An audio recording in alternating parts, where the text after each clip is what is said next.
Hey stream viewers, if you're outside of the United States, I have a cool offer I want to tell you guys about thanks to our partnered broker, 8cap. 8cap is currently offering the ability for new depositors to get access to our premium tool, the Edge Finder, completely for free. Now, how this works is basically you create an account and deposit a certain amount of money into that account, and they will essentially buy the Edge Finder on your behalf. So it's a win-win-win. They get a new client for a reputable brokerage, you get access to the Edge Finder and a great brokerage to trade with, and you'll be supporting the show by signing up with 8cap. Now, here are the steps if you want to find out more about this specific offer, but make sure to follow them specifically as we list them out on the screen here. Step 1, navigate to a1trading.com/8cap. That's a1trading.com/8cap. Step 2 is to follow the instructions and to make sure you use the specific link on that screen to sign up for your new 8cap account. Step 3, complete the required deposit amounts and contact their team as instructed on the page. So if you're interested in finding out more about this offer, head over to a1trading.com/8cap, and we'll also be dropping the link to this down below in the live stream chat as we speak. Like I said, make sure to follow those instructions specifically if you'd like to get access to a free copy of the Edge Finder if you meet the deposit requirements as listed on the website. Full information, like I said, can be found a1trading.com/8cap. Now back to the stream. All right, good morning, everybody. Welcome back to another live stream. Happy Wednesday to you, and hope everyone is doing well.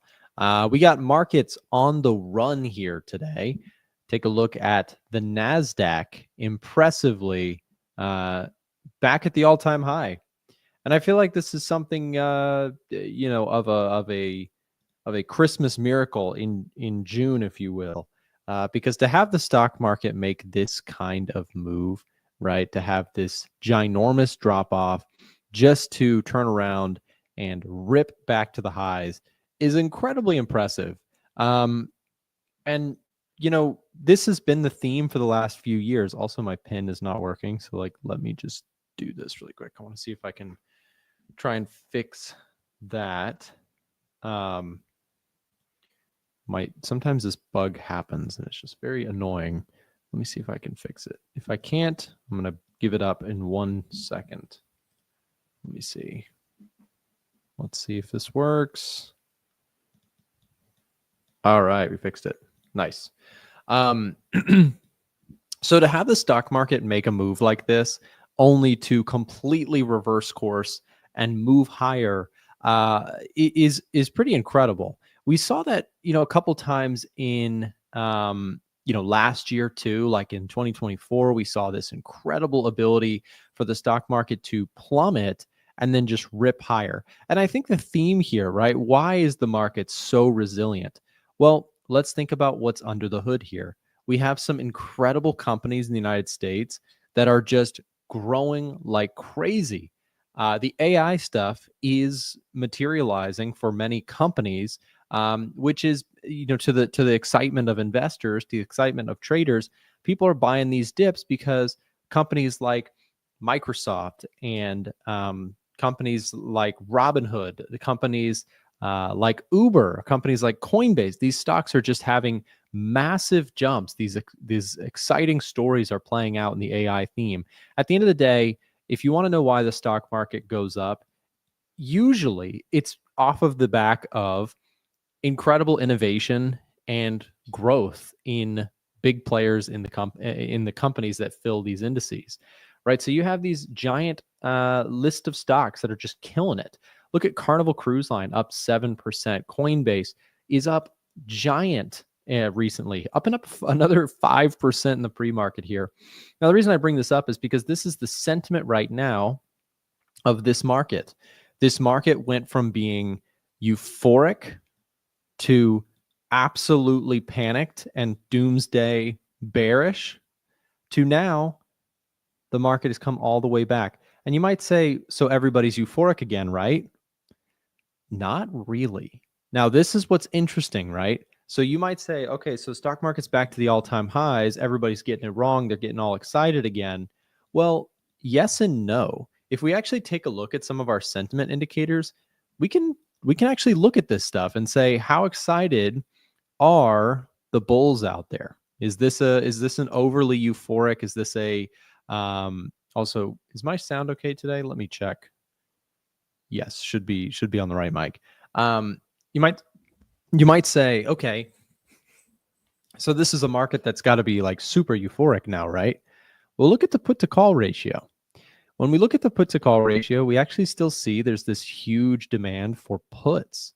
People are still sort of negative on this market, even though you've had such a sharp and impressive bounce back in the stock market, despite all of the uncertainties around trade, uncertainties in the Middle East. The market has been able to resiliently find its way back to the all-time highs. Put demand is still very high. So there's still this resounding crowd sentiment that is sort of negative on this market. Now, we can add more to this conversation if we take a look at the AAII Investor Sentiment Survey, which is a weekly conducted survey that asks stock market participants specifically, do you think the stock market is bullish, or are you feeling bullish, neutral, or bearish about the stock market? And for months now, we have seen the persistence of the bearish theme, people negative about the stock market. Now, why is this? Well, one of the more obvious ones is that the president of the United States is a pretty polarizing figure. Some people like him, some people dislike him, but even some people who like him acknowledge he's a super volatile dude, and we don't know if he's going to, he might just be wild enough, willing to see the stock market go down. That's what people were saying when the market was tanking. People were like, oh, he doesn't even care about the stock market. And so here's the thing. The sentiment for bearishness out there is very, very high. There's also uncertainties about what's going on in the Middle East. There's uncertainties about going with Ukraine and Russia.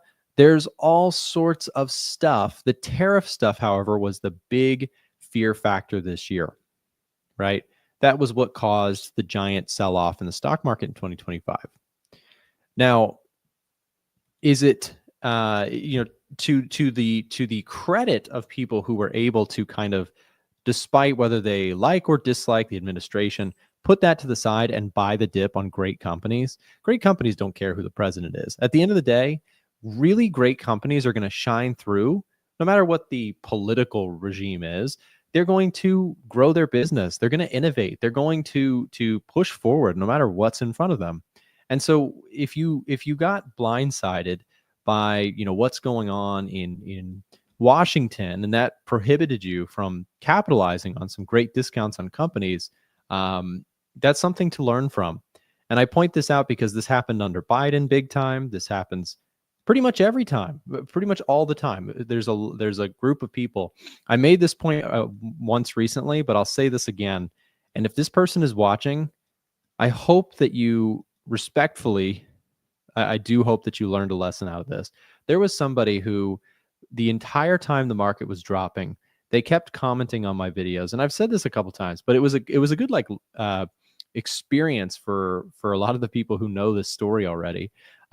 There was somebody who kept commenting that the stock market's not going to go back to the highs until 2028, right?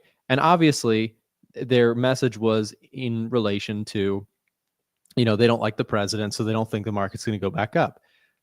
And this is not a pro-Trump thing, because people said the exact same thing under Biden. It's really, really dumb. It's really dumb. And so these sorts of comments, oh, the market can't go back up until 2028, just because the person you don't like is in the White House, is a really dangerous bias that unfortunately many traders let into their trading. Investors, traders, people let this stuff really impact the way they think. They think the market can't possibly be going up under Biden. The market can't possibly be going up under Trump, right? And it's a really dangerous way of thinking. The market is not Trump or Biden's pet. At the end of the day, the market is a representation of great companies across America, or if you're looking at other countries, great companies across Europe, Germany, wherever you are, right? So leave that to the side and be really careful with that way of thinking. How did your DAX position go? I'm still in the DAX position. It's looking pretty decent. We're back to break even, but I'm just, at this point, I'm like, hey, you know what? If we're back to break even, that is better than where I was, which was looking like I was going to get stopped out on that trade. I did get stopped out on my oil longs, so that did not work out for me. I tried to get long around this area, stopped out on that one. Silver, I got stopped out on this one too. Russell is going quite well. And I just closed a profit on the New Zealand dollar versus the Japanese yen. I took profits here this morning on my trade, which was awesome. So I kind of closed that one out and am willing to potentially get back into this trade if we get either a pullback or a break and retest. Right? So something like this, both scenarios to me look like opportunities to trade it again. But I just took a profit on that. I've been sitting in it for a little while. It's been a very slow trade for me, and I just decided to close it and watch what happens next. And if I can get another trade in, then great. How's your euro pound dollar cost average trade? It's fine. It's still just doing its thing. I've got 2 entries here. If it does push higher, then I'm ready to build those positions bigger. Actually, would it's weird when you're doing dollar cost averaging. The weird thing is like you actually don't mind at all if the chart goes against you because it gives you an opportunity to scale into the position that you wanted to get anyways. It's kind of like selling cash secured puts. You almost want the market to go against you if you want to get assigned on something. In this case, with dollar cost averaging on FX, I don't mind if the market moves against me because then I can average my cost basis and increase my size at levels that I like more. So I'm watching Euro Pound, CAD Swiss, same scenario, right? So I'm looking, I might actually add a third trade on my CAD Swiss positioning. So we'll see if we can get that trade going. Euro dollar is pushing higher here recently, back to those highs. Pound dollar, same thing. Dollar yen bouncing back here a little bit. The yen had some weakness this morning. I'm not actually sure what all that's about, but we did get some pretty sharp yen weakness this morning. Gold is down 0.25%. Silver's down 0.5%. Gold, I have not taken a trade on gold, but I am watching it. I may decide to take a new entry on this one or a trade on this one. I haven't traded gold in a minute, but I might take a trade on gold if I can get that set up. In fact, let me just check top setups. I think gold is still a bullish rating, but this would be worth checking. Actually, no, it doesn't look like it. Where do we lose score on gold? Let me see. Retail positioning. Let me go look at this. What's happening with gold's put to call? Take a look at gold here. Gold has high call demand. Interesting. So a lot of call demand still on gold. Actually, this kind of marries up with the sentiment in regards to what we just got done discussing, the S&P 500, right? We just got done talking about with the S&P 500's put to call ratio. There's still a high demand for like put contracts. It's interesting to me to also see a high demand for call contracts on gold. What does that tell you? Let's do a little mini quiz for the audience really quick. Let me ask you guys this. Okay, so if you have a put to call ratio, this is a challenge to the audience. If you have the put to call ratio for S&P 500 high, meaning there's a huge demand for puts on the S&P 500, but then on gold, there's a big demand for calls. What does that tell you about the crowd sentiment based on the put to call ratios? I'm curious to see what people say about that. Thoughts on indices near all-time highs? I think they can keep going. They look great. I'm trailing stops on several things, and I have quite a few stock positions that I think have more room to run. The best time to make money is when Trump is in the office. Joey, I mean, I got to push back a little bit on that. I think it just doesn't matter who's in the office. At the end of the day, great companies are going to be great companies. Bad companies are going to be bad companies. Dictating whether or not the stock market goes up based on the president, I feel like is such a trap that so many traders make.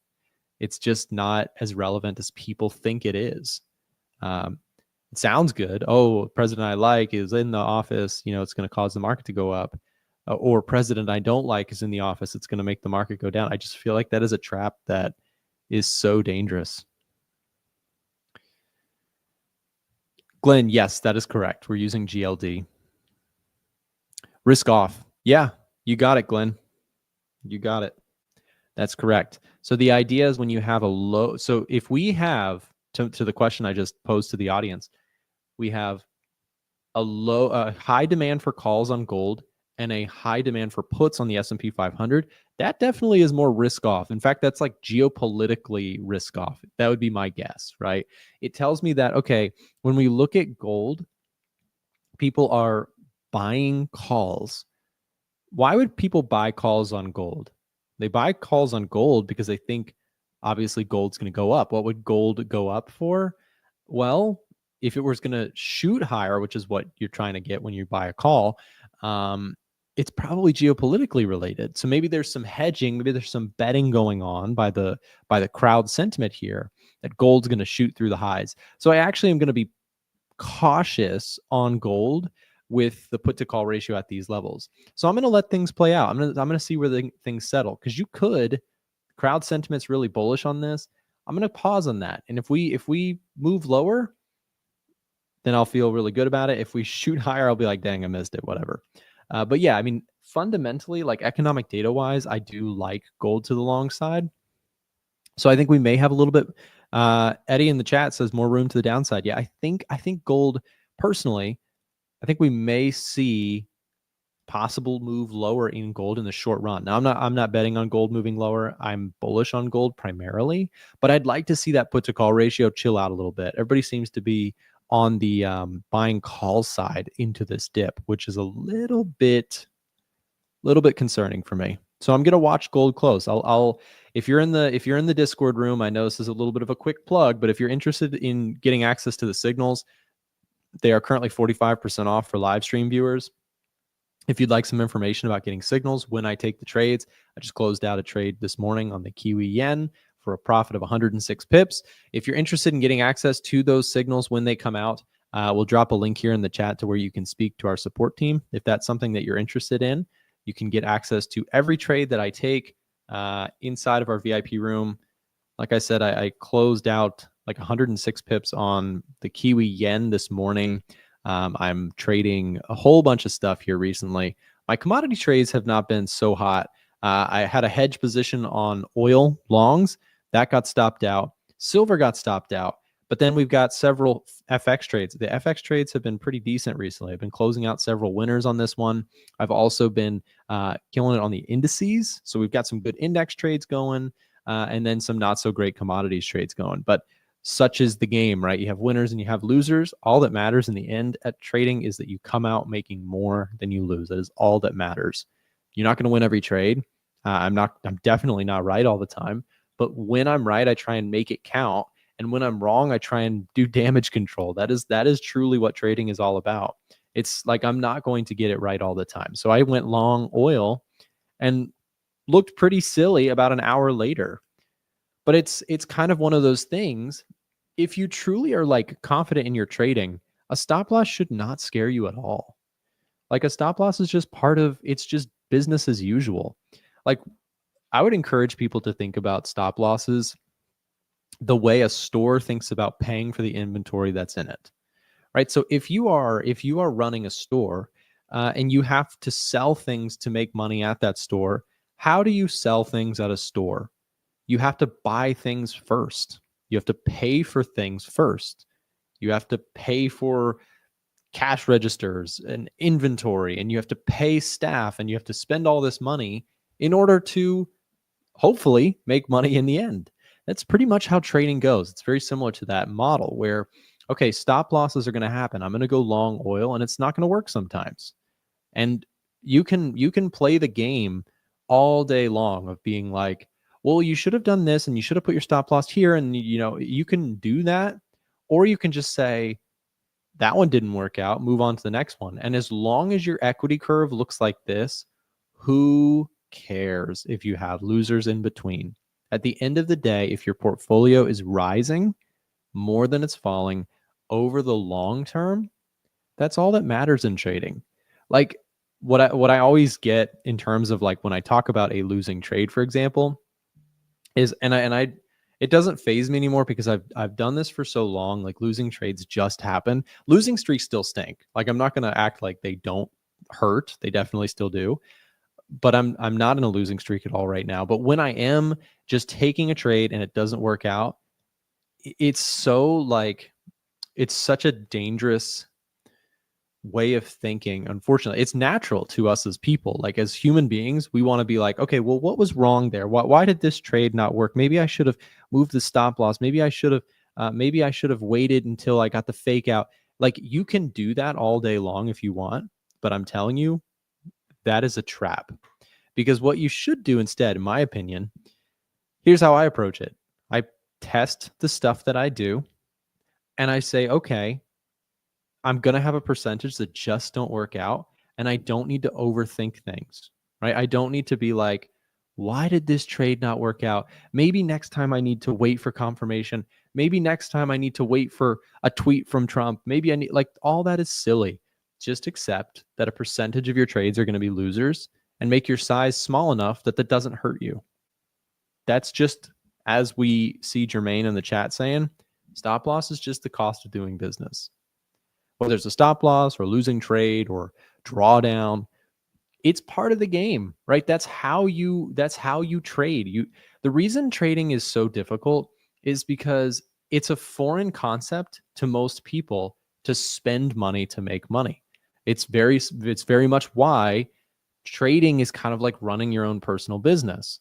It's very foreign to people who have never run a business or never been a part of it to have to spend money, to take money out of your wallet and throw it at something and hope something comes back.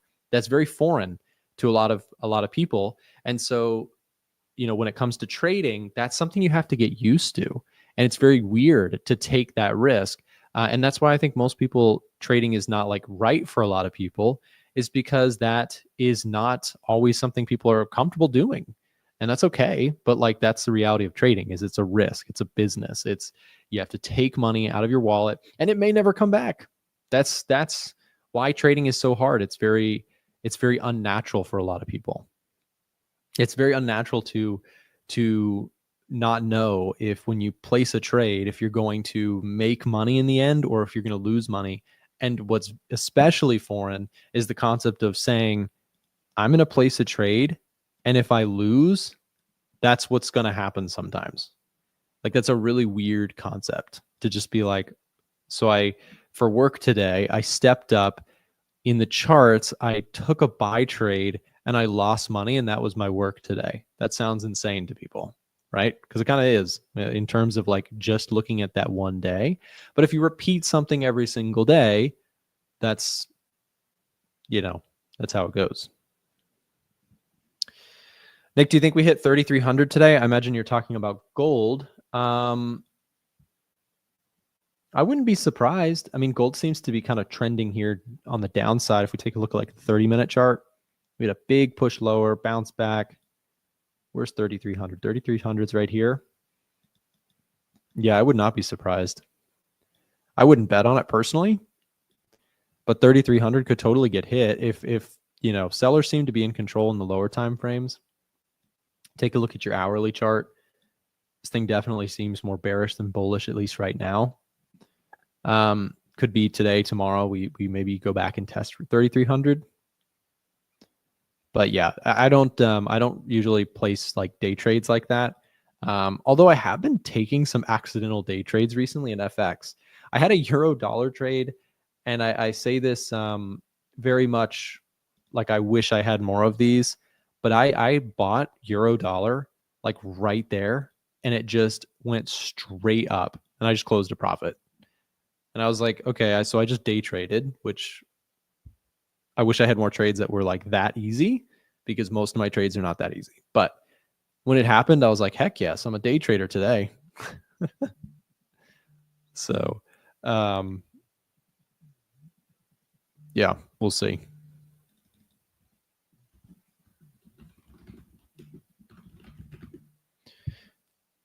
Sorry, someone's calling me. I just have to let them know. I've got a live stream that I'm getting on, or not a live stream, a podcast that I'm getting on after this. So I will, let me just double check that we are good. James, on the producer side, I sent you a message this morning. Could you just check that on your Discord? just want to make sure that we do have, I see on our live stream schedule that we have Marco coming on at 9:45. I just want to make sure that that is locked in just in case, because I do think I have to leave at 9:45 to do this podcast. So I just want to make sure I don't want to abandon ship early like I did yesterday on accident. Do you have a podcast channel, Nick? Yeah, Glenn. So I'm a co-host on a podcast, and it's a heck of a lot of fun. I do twice a week a podcast session with a gentleman named Johnny Hart, and he has the coolest British accent that I've ever heard. And it honestly makes me wish that I was born British so I had that accent too. But then again, no offense to British people, but I don't love your food, so I don't think I could be British. Although I have heard that in this is kind of like, I don't know. If I went to the UK, I would love to try Indian food because apparently it's really good there, and I like Indian food. Can we get linked here, please? Glenn, yeah, so what you want to do is just go to your Spotify or to your Apple podcast, and it is the Market Insights podcast. Maybe Chandler James could find you a link and drop it for you. My guess is one of them is already doing that. Britain's favorite dish is curry. I have read that. I love Indian food, man. Oh, it's so good. Although, I gotta say, I probably have not. I've ventured into the stuff that is like true authentic Indian food, not like white people friendly Indian food, and it is like definitely beyond my spice threshold by far, like really far. But it's still good. So I'd like to like slowly try and have more stuff, but I really need to. I do have several Indian friends, so maybe I'll ask them again to go to like an authentic like restaurant and ask them to give me like the one step above like white people friendly Indian food. I want to try that. Let's see, how are things looking this morning? NASDAQ still up 0.4%. And we are trading, by the way, guys, that's an all-time high for the NASDAQ. We're sitting at all-time highs. Stock market's about to open up 0.2% up this morning for SPX. Russell's also looking good. So plan on the Russell, by the way, if you're in the VIP room, my plan on this Russell 2000 position is to see if we can get a strong break above this level here. Like if we close above this wick, then I'm going to look to take this stop loss that I've got here and move it further into profit. So this week I've had some winners and I've had some losers, but overall it's been a very good week because I have so many stocks that I bought in the recent months that have really done pretty well. In fact, what I could do here is I could show you. Let's go to our trade tracker. If you want to see the list of stocks that I'm in. By the way, this is available to members in our VIP group.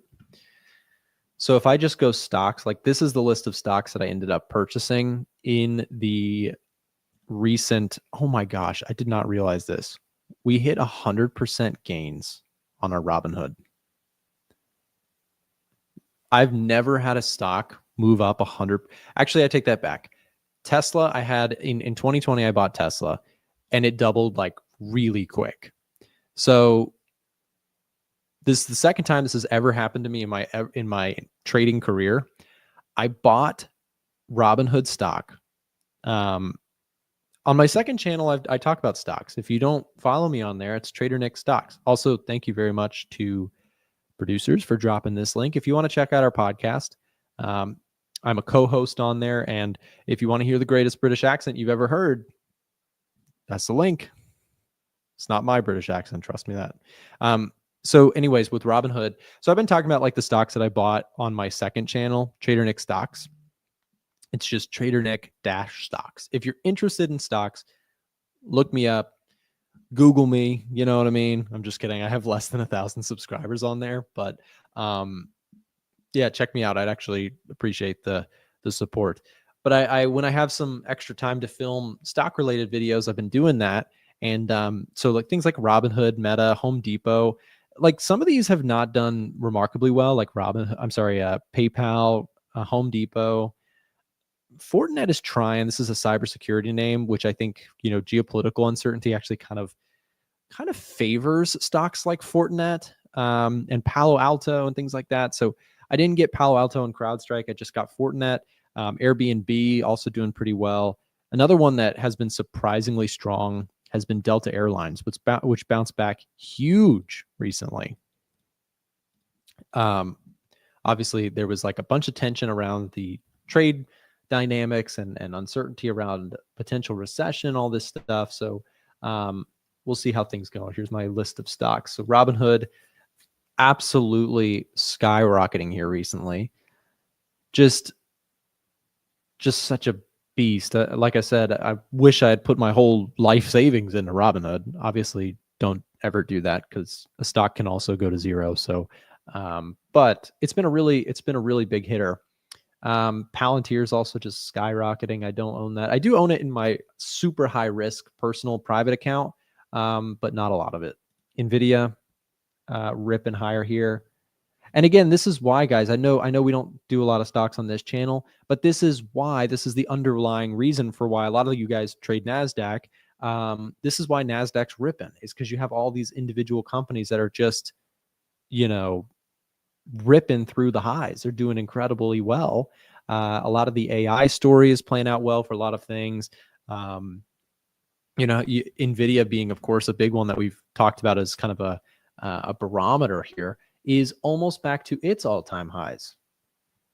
So, I mean, stocks are on a just a bull train right now.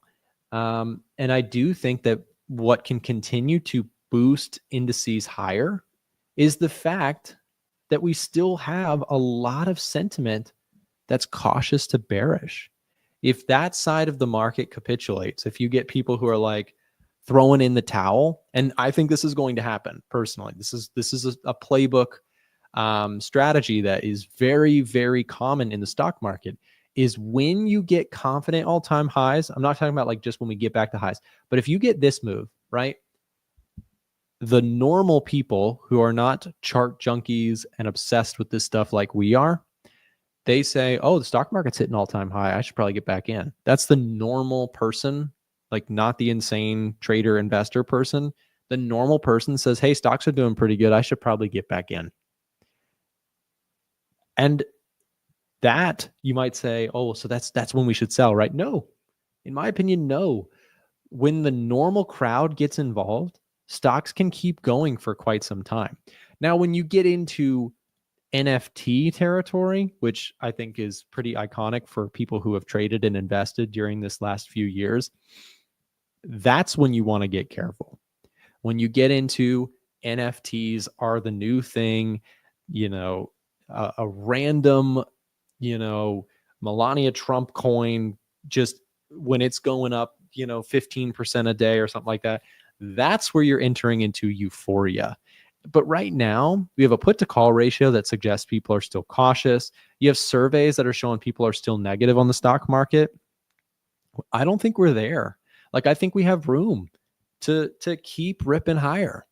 We've come back all the way from that huge drop that we saw. The ominous, tariffs are going to ruin everything story has come back to, they're probably not going to be as bad as people thought. And so far, inflation doesn't seem to be getting, out of hand with it. Sure, things could change, but right now we're looking a heck of a lot better than we were on that ominous April 2nd day, where it looked like we were going to go into, an isolationist society. We've completely reversed from there. And people who dislike Trump will call that the taco, right? Trump always chickens out concept. And people who support him will say, hey, look, he's a businessman, right? Doesn't matter. The point is, we're not likely to get the end of days tariff situation. And now we're back to those all-time trading highs. And I think we can continue. We have rate cuts around the corner. In my view, I've talked about this a lot on the channel. I think rate cuts are likely coming. Inflation's cooling off. Company earnings look good. To me, I don't see a reason to get overly negative about stocks just because they're getting back to the highs. In fact, if you were watching the channel, we were buying stocks. I say we as in I was buying stocks. I guess me and my wife. My wife and I were buying stocks during this time because there were great companies that went on sale. And if you capitalized on that, amazing. If you didn't, I would say just take that as a learning lesson. There were a lot of people who were so negative. Actually, as a homework assignment, if you want to, you should go back to my videos during early April and March and just read the comment section. It's enlightening, truly. People, the way we say it is that the bears come out of the woods when the market starts selling off. And they get so loud right before the bottom. That's typically how that goes. I've seen it way too many times in my trading career. From the YouTube channel perspective, from the content creator perspective, people get really loud about the market's going to crash right at the bottom of the market. Aaron says the comment section is the contrarian signal. Probably one of the best that I know, because, you know, and I show you guys, it's not something I'm keeping to myself, right? You guys can read the comments too. You can see those comments rolling in.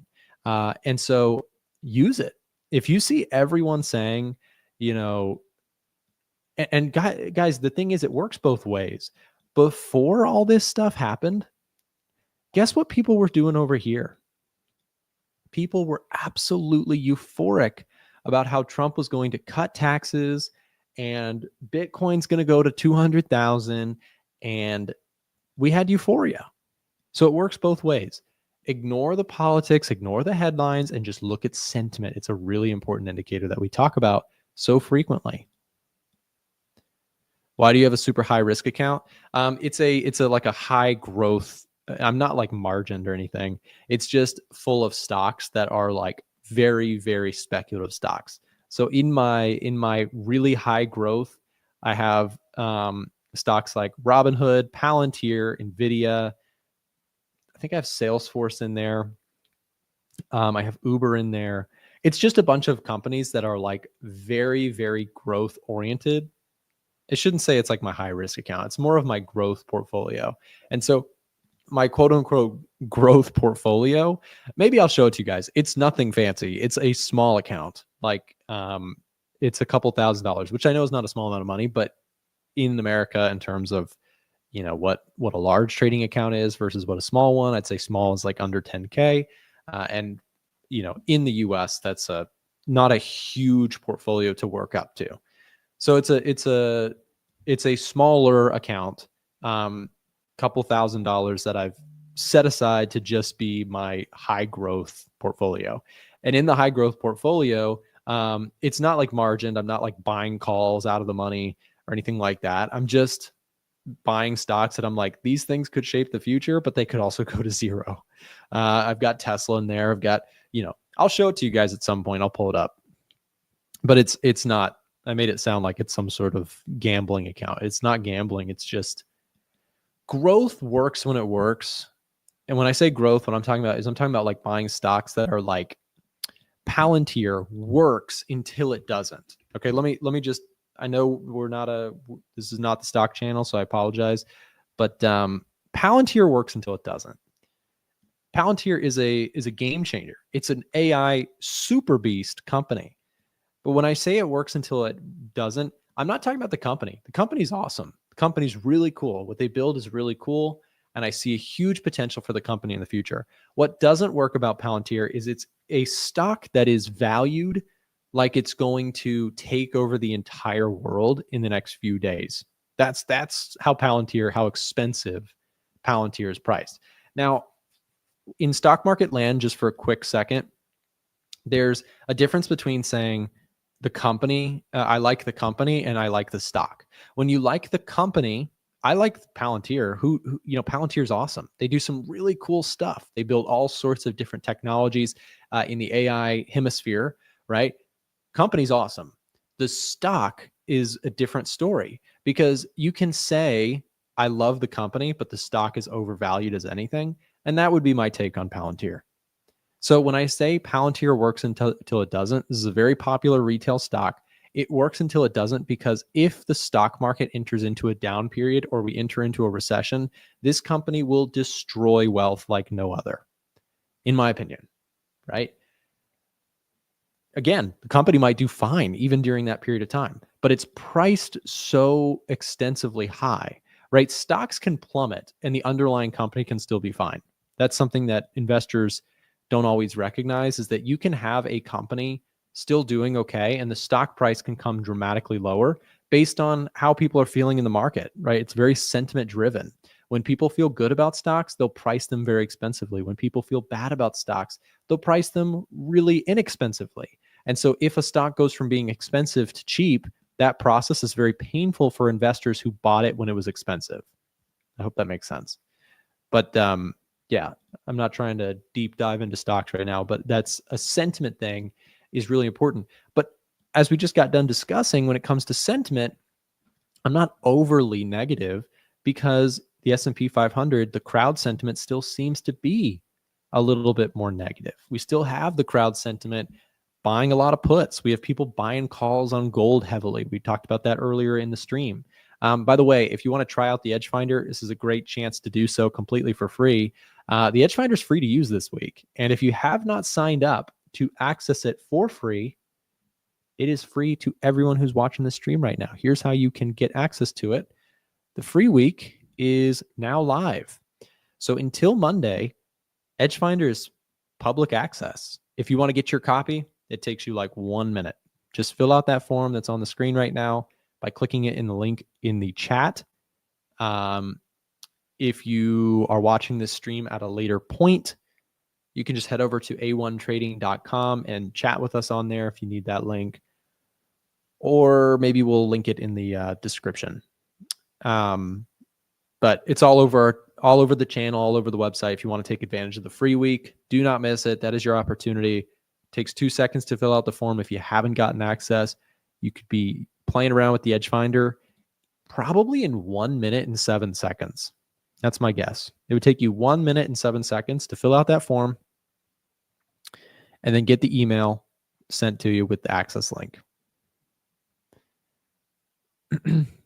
Where do we find info to use the Edge Finder to scalp? David, I'm so glad that you asked that question, because I think it was James on our content team just edited a video for that very topic. James, would you mind grabbing that link? It's the how to use Edge Finder to find setups video that we put out yesterday morning, I think.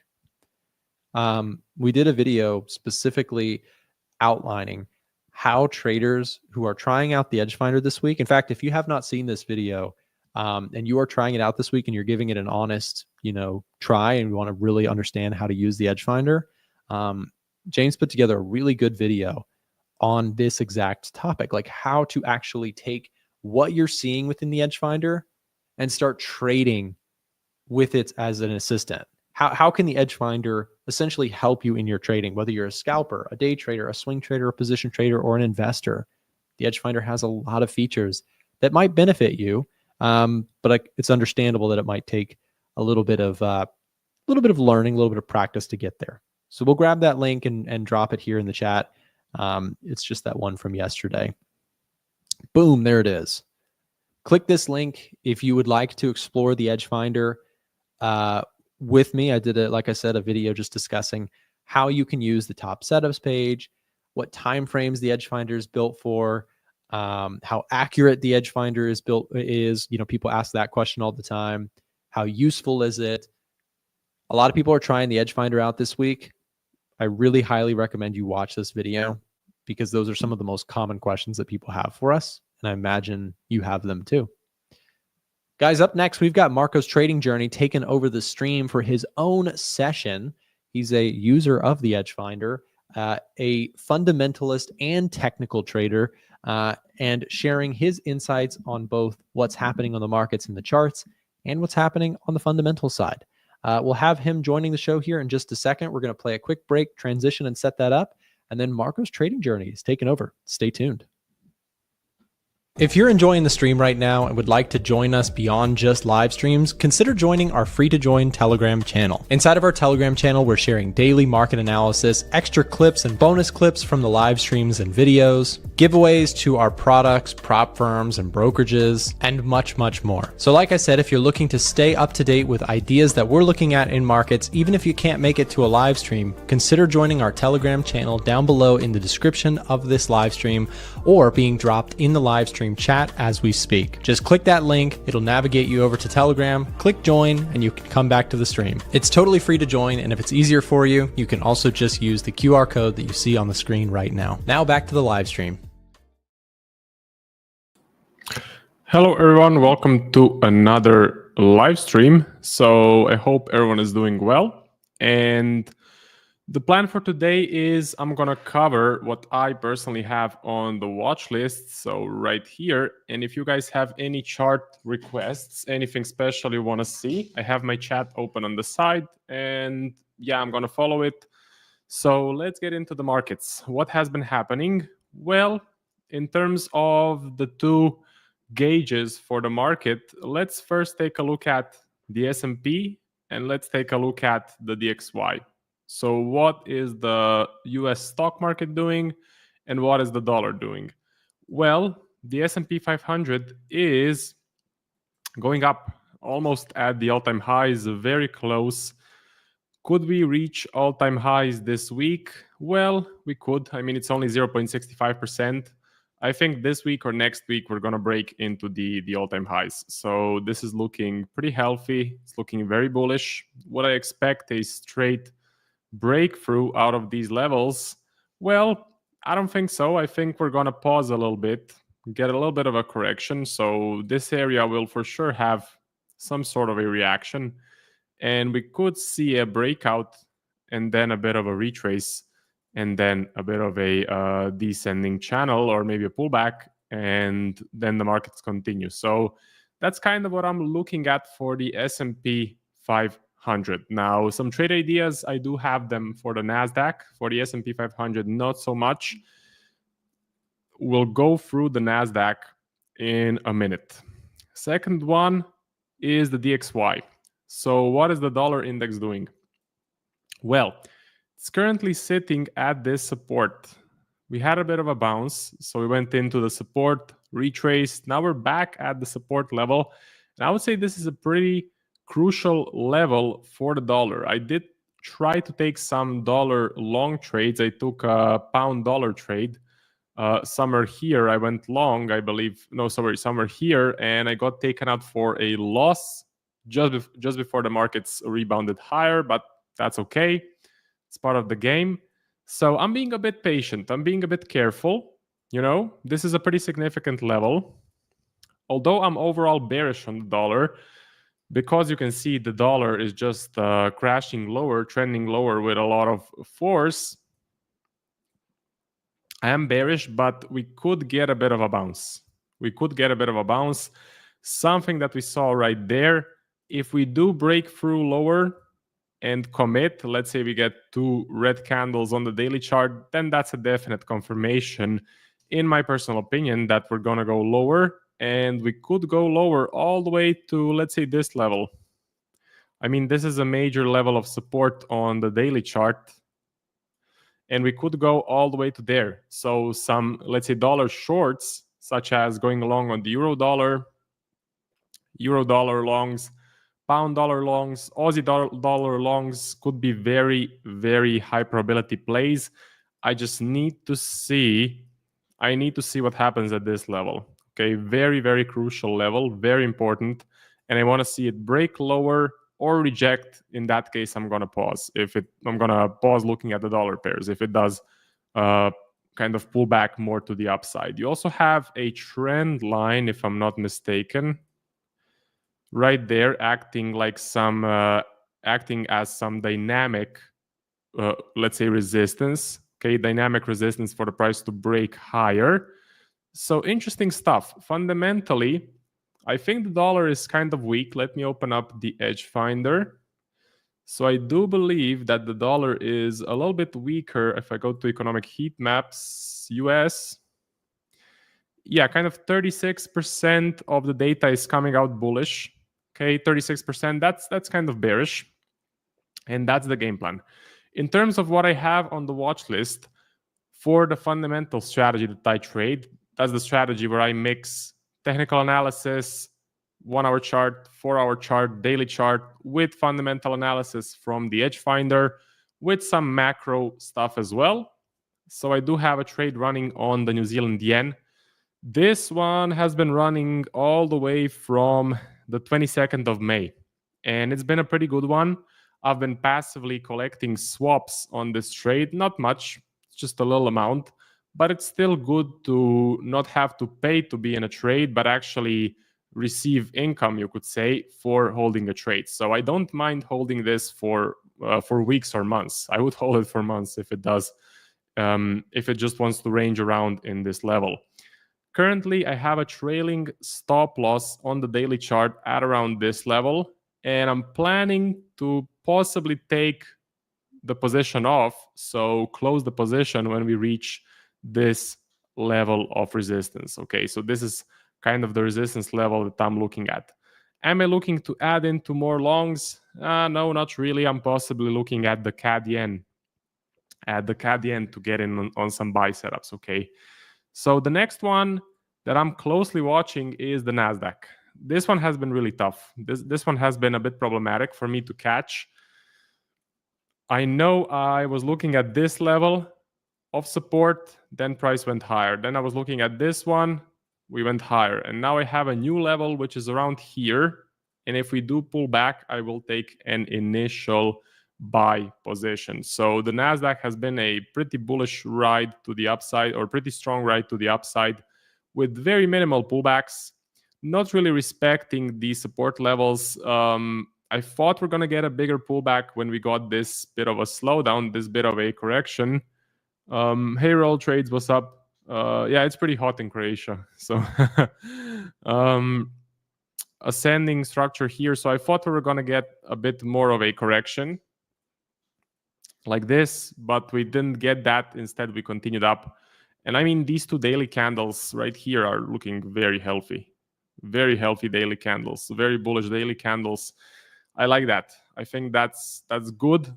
I do have some long-term holds on the S&P 500. So of course, Nasdaq and the S&P are correlated. So my investment portfolio is doing well. As far as trading goes, first looking for a bit of a pullback. Are we at the all-time high? I think we just broke out of that. I think we just broke out of this level. Yeah, so the Nasdaq, we're actually at all-time highs right now. Same thing as the S&P 500. I'm expecting some sort of a reaction to happen. I think this is a significant area of resistance. Okay, so significant area of resistance. And I would expect for some sort of a pullback, some sort of a retrace. Hopefully we do get one. Hopefully we do retrace to this level, get a little bit of a correction, and then I can get in on a trade. I would probably try to price it out with a stop loss just below, let's say, this level, aiming with a trailing stop loss. So not really having a profit target, but just using a trailing stop loss if the price does decide to go in my direction. So following it. Also, fundamentals on the edge finder are pretty bullish on the Nasdaq. Thank you, Royal Trades, for the feedback. So that's for the US stock market. The thing I like the most is silver. Silver looks great. I've been closely watching silver. I had an alert above these highs on the daily chart. And then we did finally break out with some force, with some very nice, very clean momentum right there. And I did get a buy setup yesterday, which I missed, unfortunately. I take my entries on the 1 hour chart. It was a pretty simple, let's say, liquidity sweep right here. So a liquidity sweep is a flat range, and then you establish sort of areas of support and resistance above and below the range. And what price likes to do is it likes to go into these areas and heavily retrace. So Yesterday at 4 p.m. my time was a great entry. I missed it. So I do have a pending order set to get into silver. Fundamentals on the edge finder have been bullish. So fundamentals on the silver have been bullish. Now, today, they're a bit neutral. I don't care personally. Gold is still bullish. Gold is still getting a fundamentally bullish reading. Silver is a bit neutral. For me, why I like silver so much is I think if you compare them, if you compare USD slash XAG USD, if you compare the gold to silver ratio, you can see that gold has been just shooting to the upside. Silver has a lot of room to catch up. So I think we can move back to this, you could say, equilibrium right there, which means silver should appreciate against gold. So if you just look at the charts, the daily charts, gold had a massive move to the upside. Silver, yeah, had the up move, but again, not so big.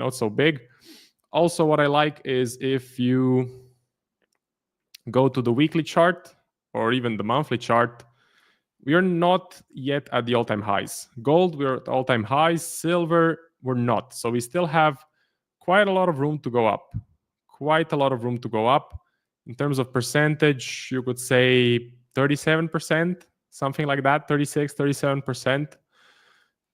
I think this is a great play. Again, technical analysis, we had a breakout out of this range. We got some nice bullish momentum. We touched the 20 MA, which is something I look at as well. So the 20 MA is a nice indicator of when the price is overextended. So I don't really want to buy straight on the top, straight on the highs right there. I would much rather wait for a bit of a pullback for us to touch the 20 MA, and then I would look for an entry. So actively looking for buy setups. If price does decide to go up without me, if my level does not get tagged, I will look for a different entry. So I'll remove my pending buy limit, and I will try to get in on another technical setup on the 1 hour chart. So I can see we have some comments. And NBF says true. Rohit says, can you teach me one-on-one? I'm from Australia. I will pay you how much you want. I'm struggling now, but I will pay you to learn. So I don't do one-on-ones, unfortunately. But if you do want to learn how to trade, I do have a community where you can learn. It's called Zentum Trading. Okay, so if you go to my YouTube channel, which is Marcos Trading Journey, you have the link there to Zentum Trading. So it's ZENTUM Trading, and we have a complete course that teaches you how to go from zero to consistently profitable. So check that out. Eddie says, you have been doing a great job, Mark. Thank you for the consistency. No worries. Thank you for the feedback. Okay. What do you think of gold? So gold, gold is bullish in terms of fundamentals. Let me quickly check. I checked it this morning on the Edge Finder. I'll check it again. So if we go to gold, okay, neutral. Currently a neutral reading. That's okay. For me personally, I have a game plan where I want to see a breakout of this range. We're looking pretty flat. We're looking pretty range bound here. So I would first wait for a bit of a breakout to be interested in some buy setups like this. I'm waiting for us to break the high. You can see where I have my alert set. So will it go up from here? My bias is bullish. Okay, my bias is bullish. But I would first need to get a confirmation. First, a breakout of these levels. Why am I bullish? Well, because the overall uptrend is very healthy, very strong on the daily chart. Also, the dollar is weak. I do have a bearish bias on the dollar. If dollar goes down, gold should technically appreciate in value. Okay, so gold should go up. Currently, we are in a risk-on environment. Stocks are at all-time highs, especially the NASDAQ. So that's not the greatest thing for gold. Gold prefers a risk off environment. But if we do get some more tensions in the Middle East, if we do get some more tariff trouble, don't forget there was a 90-day pause, 90-day tariff pause, I believe in April, when Trump announced a 90-day pause on tariffs for all countries. That's going to expire soon. I think in July we have the due date for the tariffs. Now, if the tariff news comes out very bearish for the stock market, if there is going to be high tariffs, then gold could catch a bid. Okay, gold could definitely catch a bid to the upside, and we could see more bullish momentum. I don't see this train stopping yet. I think we're just pulling back. I think we are accumulating a bit. For me to become a bear, I wouldn't really look to sell gold, but for me to become a bear, we would need to break some key levels like this one with a lot of force. We would need to see some clear technical failure, and you have this trend line you could paint as well, which is being respected nicely. Okay, so until that happens, until I see on the technical chart that the gold is going to the dumpster, I'm gonna be bullish. So pausing a little bit, but waiting for a breakout. Silver is better. Silver already had the breakout out of this range. Silver is now sort of retesting this support level. It's doing a break and retest formation. So we break the high, retest, break and retest formation, and that is pretty good. So silver, I like a lot. And I'm going to mention it again. Gold had the move. Gold already had an explosive move to the upside. Silver is lagging behind a little bit. Silver, I believe, has a lot of potential to go up. Okay. Rohit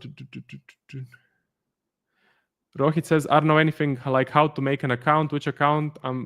I have zero knowledge.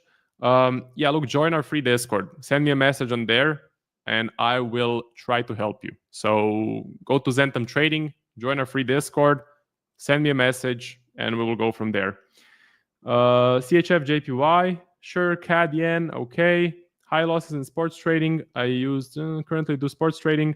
I mean, trading is very similar to sports trading. It's all about probabilities, but the learning curve is pretty large. It takes a few years to learn how to be a trader. It's pretty similar to getting a college degree. So you wouldn't expect to become an engineer in a couple of months. It takes 5 years to get an engineering degree, at least here in Croatia. It's kind of similar to trading. It takes a few years to get used to the markets, to build your edge, to go through the ups, to go through the downs. So trading is, as I say, a high-end competition.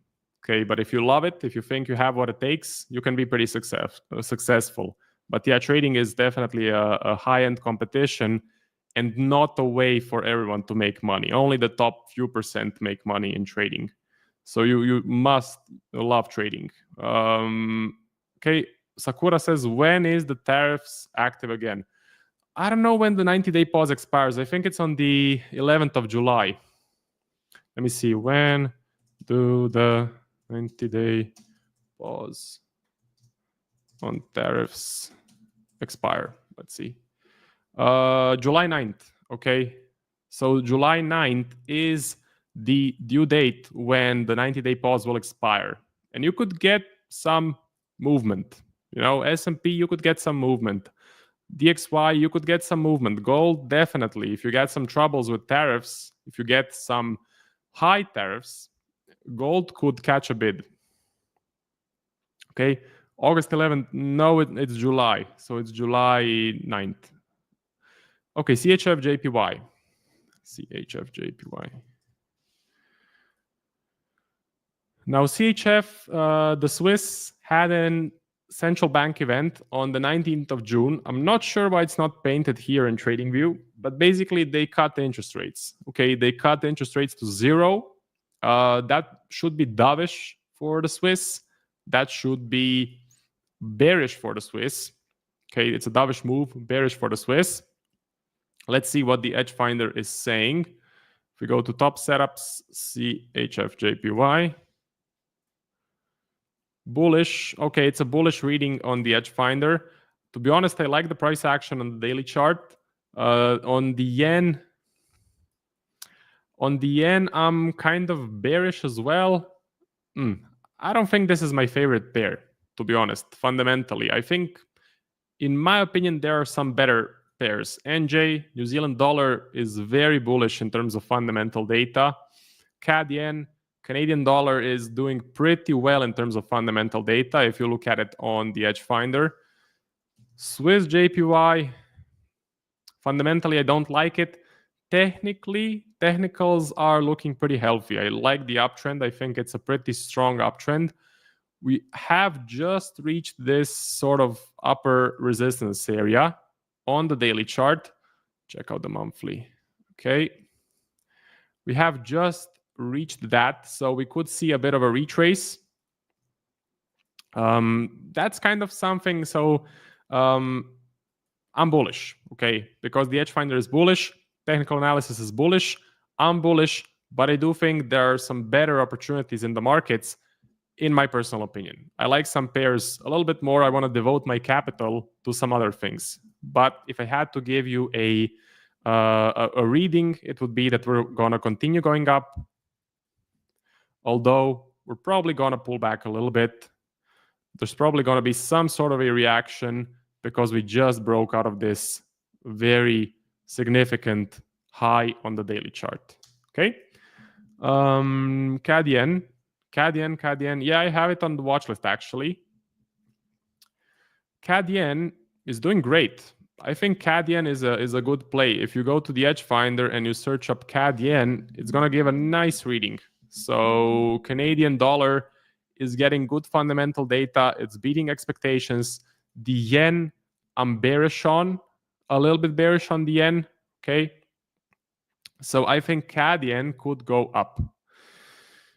Also, the daily chart, if you take a look, we are in an uptrend.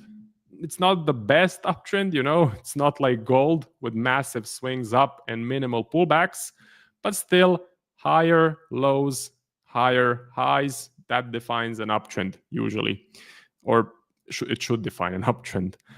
We have pulled back to the 20 EMA. I'm actually considering some buy setups here. Okay, considering some buy setups. So when I look for an entry setup, I drop it down to the 1 hour chart, and then I look for flags. I look for a break and retest. I could look for even a liquidity sweep, so like a range, and then for the price to sweep the support, any sort of an entry. The entry is not important. What is the most important is fundamentals, macro, and technicals on the daily chart. So right here, I think CAD yen could be a buy.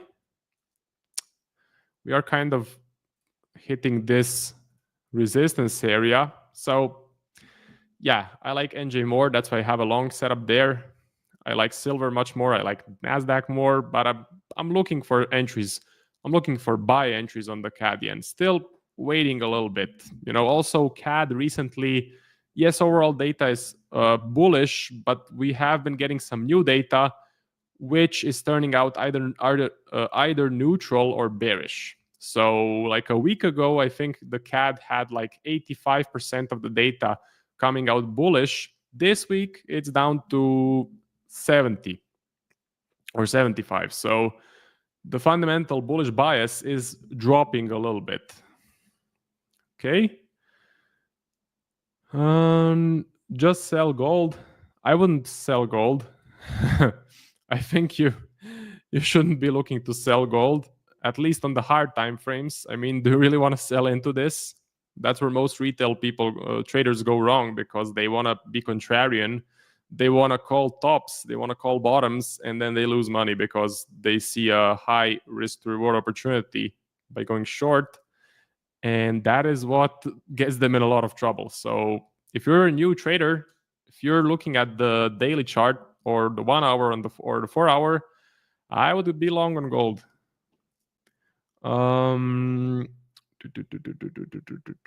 DAX. Okay, so AJ is long gold. Navzar says, what do you think about the DAX? So I had a buy setup on the DAX.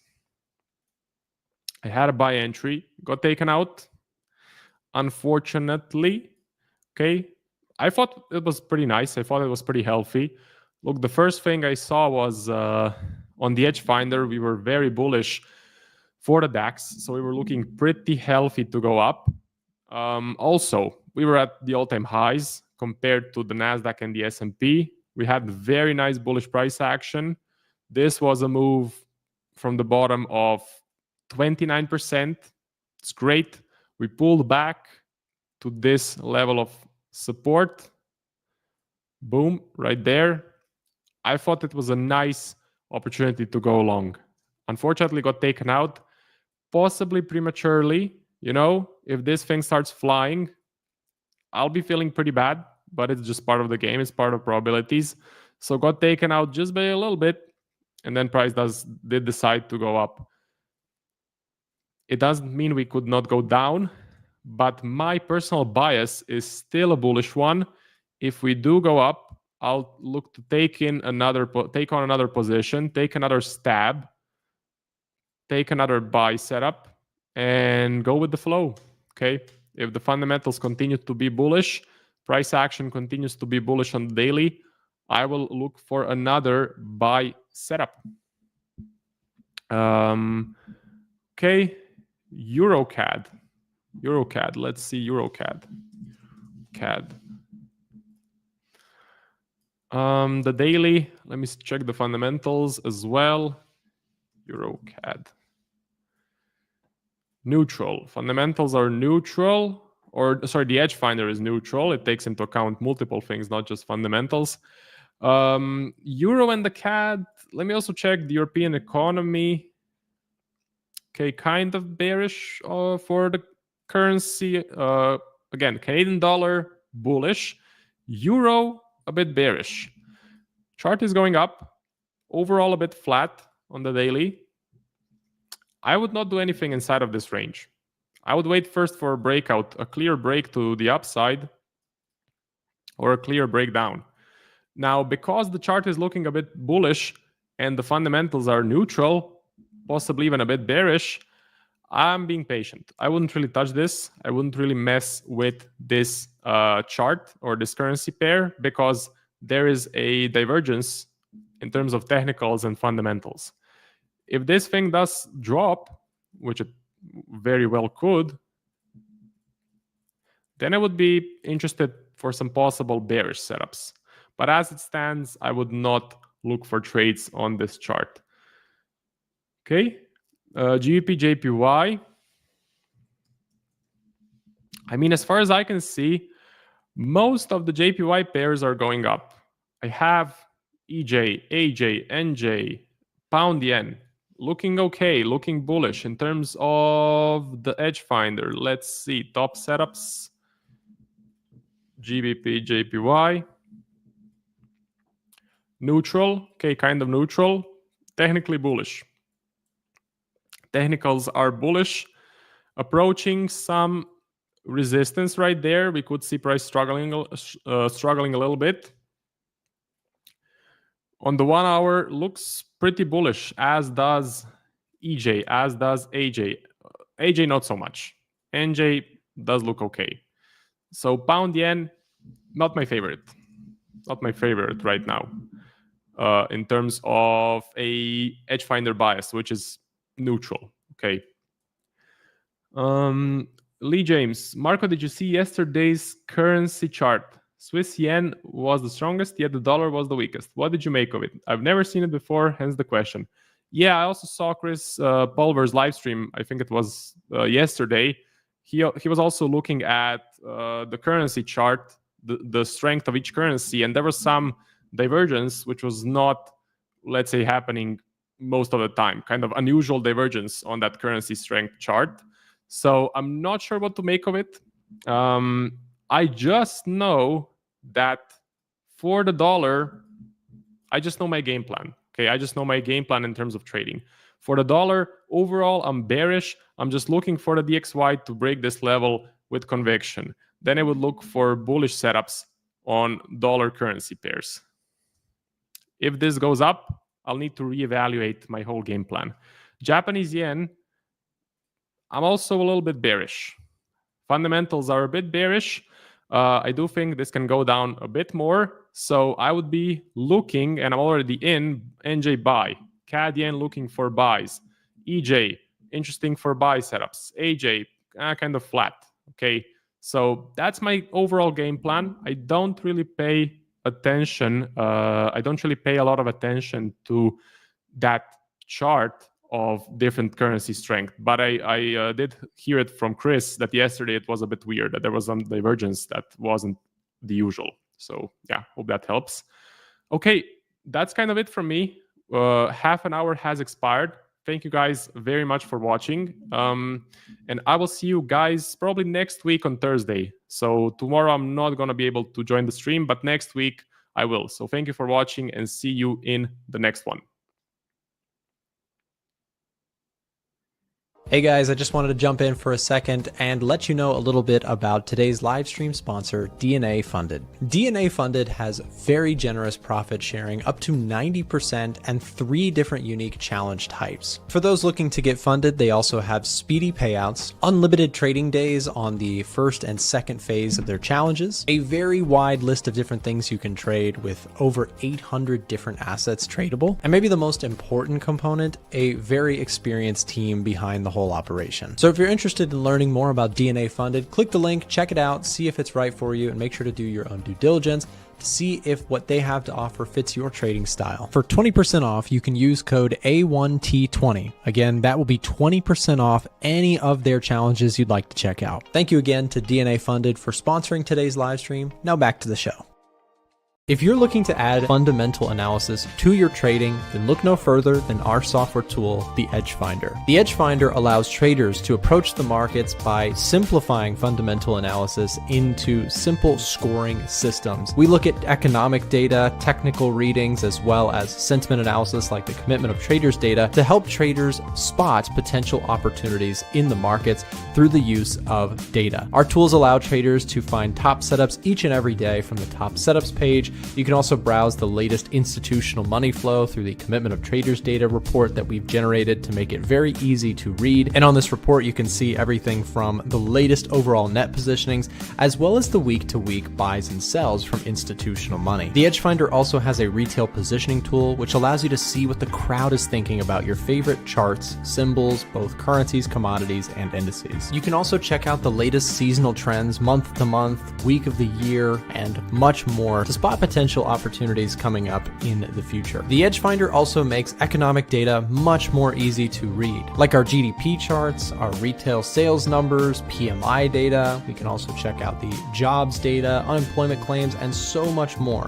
At the touch of a button, you can check out the latest reports from the economic data that moves the markets. Right now in the live stream chat, we'll be dropping a link where you can speak directly to a team member about getting yourself set up with a copy of the Edge Finder today, and we'll give you a nice live stream discount. Click that link and chat with a rep to find out what kind of discounts are going on right now. Now back to the stream.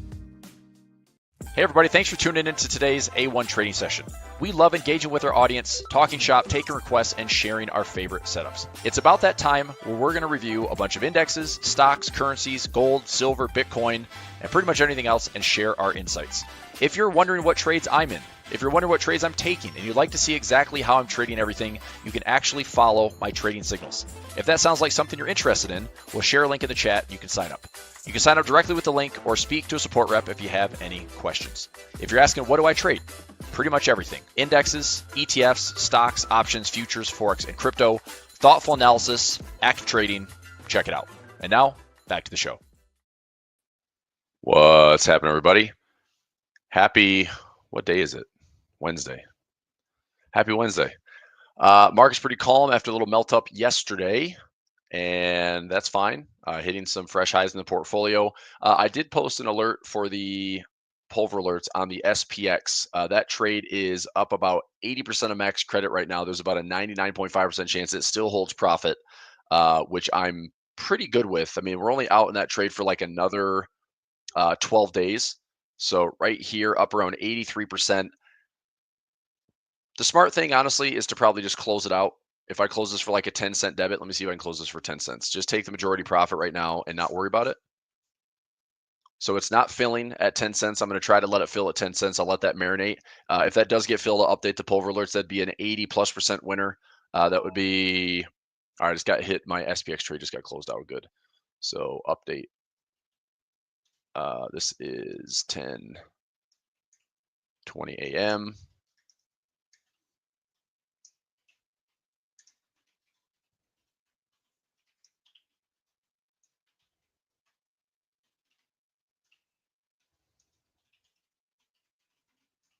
Okay. Take profit hit on the SPX today. Very nice. I'll continue to watch the levels. You know, VIX is down, was down to about 17 today. Now it's up to 17.23.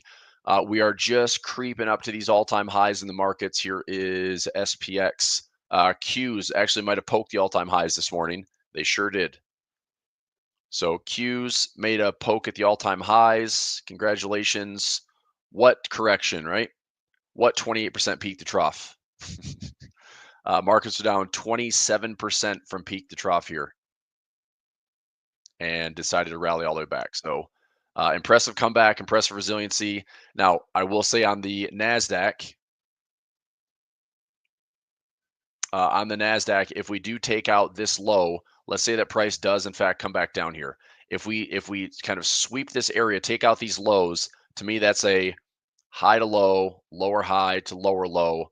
You know, and I just think this U.S.-China trade agreement gap, I would be shocked if it doesn't get filled sooner than later. I think this July market might be a little bit more volatile than I think people want versus just like typical summer trading. Seasonality for July, August is usually quite bullish, but we had a heck of a bullish May, and even this like melt up, slow, grindy, higher highs June. I could see something get a little bit more exciting in July. And maybe it's just a big volatility move that, you know, it doesn't really go anywhere necessarily, but I would just be prepared for some type of expansion in the markets. And it's tough because a lot of times like summer trading is like a little bit slower, but the markets can kind of get rocked a little bit, you know. So anyway, that's that. But Q's poking fresh highs, SPY, SPX just shy of them. They're close though. 613 on the SPY, and I think it's like 6140 something, 6145 in the SPX. But with the ceasefire, the market gapped up and pushed higher all day. I'm really interested to see like how the day-to-day price action plays out. What I'm watching for today, got a bit of a ceiling here on the 0DT, so ceiling here and floor here. Ideally, I'd like to see price kind of come up in the ceiling zone that I can sell between like 6125 and 6150. I'm going to look for a couple of bear call spreads, see if that level will hold as resistance. But so far today, it's like we've had 40 minutes, almost 50 minutes of just nothing, which has been perfect. Like that was an easy win this morning on some like SPX selling. So that trade is done. The broke wing butterfly that I took, let me show you the pulver alerts here. Let's go A1 trading, go into my index trade. So this SPX trade for July 7th, I went all the way down to 5,700. So that's my pin price at 57. That gives the market like 5 to 6% chance, or I'm sorry, 5 to 6% correction before I would take on really any risk. And that also gives me a 10 wide profit trap. So, I mean, realistically, I can put in the trade for like a 10-cent debit. So I pulled in 65 cents credit, right? So I pull in 65 cents credit. And if I set the take profit at 10 cents, I still make 55 cents out of the 65 cents. That's max credit. Like that's a pretty good return on capital, like max credit. So 55 out of 65, I'm making about 85%. And I'm doing that within a couple of days if it closes. Now, if price is going to turn and fall, I mean, if you zoom in on this image here, this is the risk graph. If price were to stay here, I just keep the credit. This is my 65 cents. If price were to go up, I keep my 65 cents. If price were to go down, I still keep my 65 cents. If price came all the way down to a 5% correction, I have a $1,000 profit trap right there. Okay, 5,700 would be a gap fill, right? Like literally this market would have to come all the way back down and fill this US-China trade agreement gap in the next 12 days. And I still have a $1,000 profit trap right there. So to me, the better trade is just leave it alone. It's either going to make 60 to 65 cents credit, take the full credit at a 99.5% probability of profit right now, or even if this market drops, it's not that far out that that butterfly spread maybe even gets a piece of that profit trap. So I'm going to go ahead and just remove the take profit order and like open arms that trap and see if we get it. Because I don't know if we're going to get a fall. You know, if we get a fall, okay, maybe we fill this ceasefire gap, right? We fill the ceasefire gap. Maybe we come back and test this level. You know, bulls get tested, or the bears like strike the low. Then we have a dead cat bounce. Then we come back down. I mean, like, what would it be that shifts this market lower? I mean, going into July, what could like shake it up a little bit? Well, July could be all about tariffs again. This whole 90-day pause that we did back in April, that is expiring technically in July. I do wonder, like everyone else, like how many countries lined up to do business with the U.S. How many of us are actually addressing this trade war situation again, or addressing the tariffs? Do we have the tax bill that's getting forced through the Senate? If that gets approved, or is the market going to start forward thinking about $2.4 trillion getting added to the deficits? That's probably not a good thing, right? That's good for gold. It's good for Bitcoin. It's probably still good for equities, but it's not necessarily good for the dollar or bonds. It's not good for inflation. You know, it's like, and then you have that whole narrative of, okay, well, inflation's going higher. What about the Fed? Are they going to cut rates or raise rates? You know, so it's just, there's so many things that, like, one little tweak to this like swirling uncertainty could send the market into, some type of volatility spin. I don't know, but I think the idea is, as I've been expressing all years, like, just manage risk. This market clearly wants to go higher. It's trying to go higher. The NASDAQ hit all-time highs. So the S&P is right behind it. The Dow is right behind it. The Russell's been playing catch up as well. Okay. I still think even if we have a correction, I'm still buying dips. I'm not calling tops, because maybe this is a weird thing where the market just doesn't want to pull back and we have more of a bubble type look to the upside versus a pullback. But I look at some of these logical gaps. That ceasefire gap right there. This is a pretty noticeable gap. And this is the U.S.-China trade agreement gap. Like, these, to me, it's like these are really simple liquidity levels and demand levels for price to find. It's just, will price find it? So anyway, let me see if I can get anything on the upside today. I think the credits are going to be so crappy that I probably won't get the trade that I want. But if I go to today, premiums are so bad. I'm going to do this. I'm going to set a 61.25 by 30. I'm going to go 21 by 30, 61.25 by 30, and try to get this filled for 275 credit. Okay, and then I'm going to go up here to 61.50 and do a 50 by 55 for 275, and I'm going to do this for 2 contracts. There. So I'm going to put those in as pending today, and if price obviously just chops around all day, then it doesn't get filled, no trade. If price grinds it out for the morning, tries to melt up, perhaps this is enough resistance for the day to then reject. And if it does, then 275 can become, maybe $2. And I'll take a quick gain there. If it goes all the way up to 61.50, I'm doing 1 contract here, 2 contracts here. So this would be worth about $550 versus a max risk of $225. So either way, it's like my goal is to win the day. So we'll see. Okay. Yesterday was an interesting correlation. I don't know if you saw this yesterday. I wasn't live yesterday with you guys.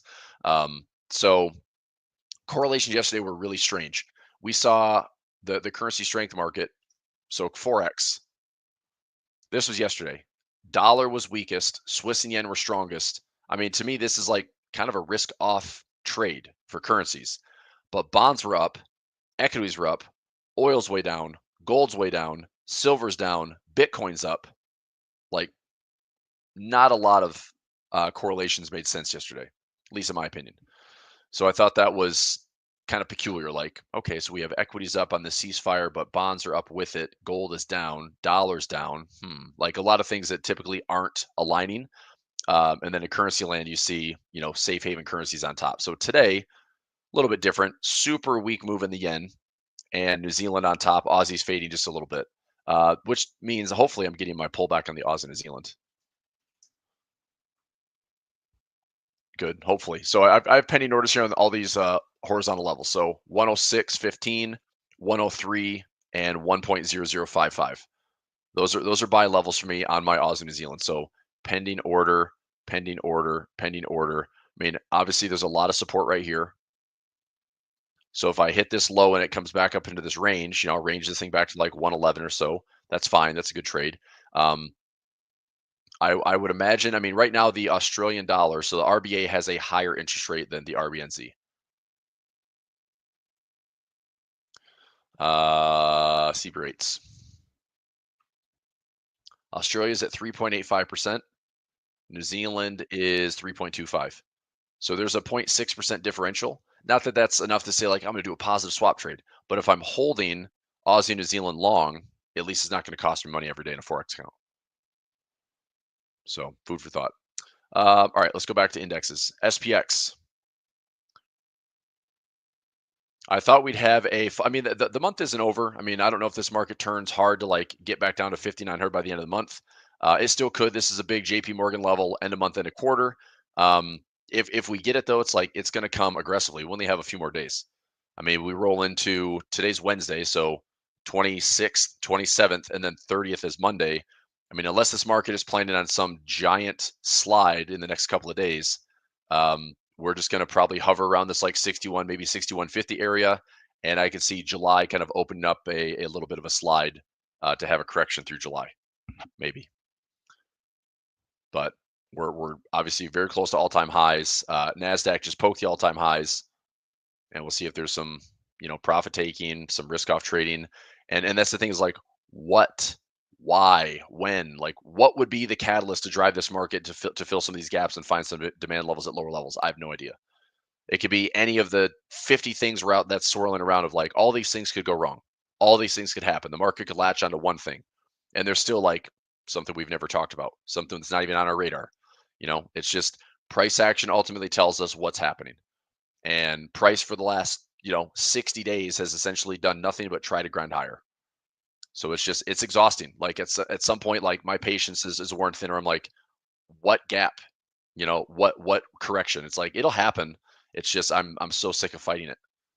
So I mean, I'm hedged out to the end of the year. If we have a chance to get paid on some hedges, great. Otherwise, I'm just going to position for dips. All right, let's keep going. So SPX, NDX. I do think this is interesting on the NASDAQ a little bit. If you go to the 4-hour time frame, notice the trend line action. Support. If we had a bit of a rising wedge here, that was kind of a failed move. But a lot of times I do see this happen on the back of these rising wedges. If we have, this would be rising wedge. On the back side of this trend line, we have a slide pop up to the upside. Like this technically looks like a good spot to be selling. It really does. If I'm going to sell it, though, it's going to be defined risk. Let me see. I'm curious if I did like an NDX trade here. I'm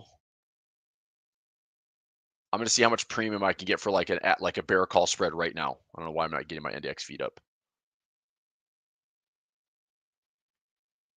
No options available. What are you talking about?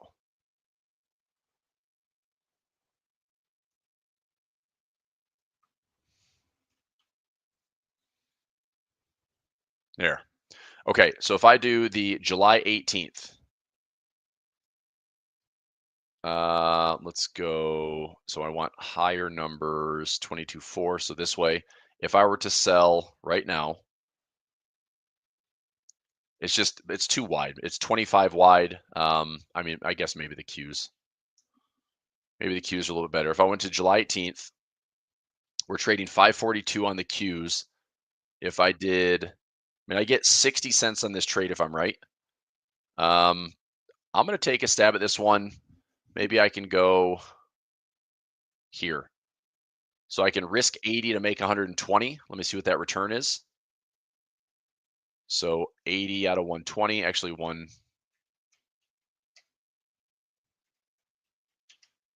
So about 150% return, or this one be 60 and 40. So it's the same. I'm either a 542. I can go more contracts here.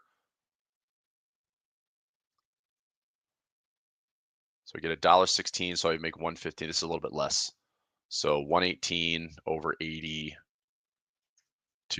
Yeah. So I think I'm going to go 542 by 543. See if I can get filled for 60 cents here. I'm going to go after this trade. So 60 cents. Bear call spread, selling the 542 call, buying the 543. All right, 59 cents. Okay. So I'm into a trade here for QQQ. I am selling the 542 call, buying the 543. It's a one wide. The most I can risk on this trade is 31 cents. I'm sorry, 41 cents. Okay. So 41 cents, I'm doing 5 contracts. So 41 cents. So I can risk $205 on the trade, but if I'm right, I'm making $295. Okay.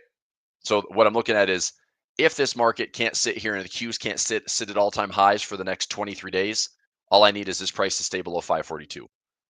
So I'm going to go into, I'll go into the alert section and get it set up. So this is going to be put into the index trades, QQQ. I'm doing a 718 expiration and selling the 542 call, buying the 543 call, got filled for 59 cents credit. So 41 cents max risk, 59 cents max profit. I need QQQ to stay below 542 by expiration. If the 59 cent credit is trading for, let's say, 15 debit or less, I'll look to close early. Okay, so let me build that trade out really quickly and I'll post the image.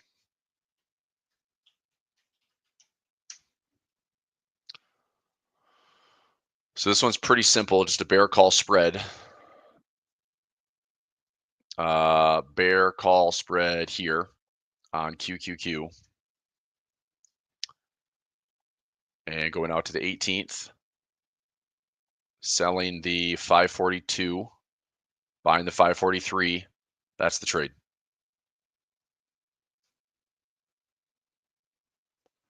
Okay, implied volatility is around 20%. Doesn't really change much. So all I need price to do is just stay. Like price right now is what's live price? Live price is 542. So technically my break even on the trade is 542.59.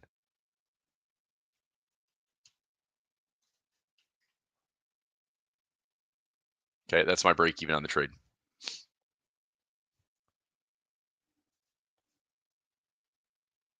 So 542 sell call.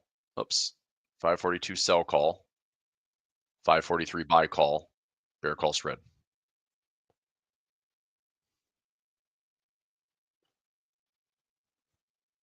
And if I'm wrong, I'm wrong. I'm taking the trade. I think it's like, come on, man, we got to have something. We've gone up for 60 straight freaking days for the most part.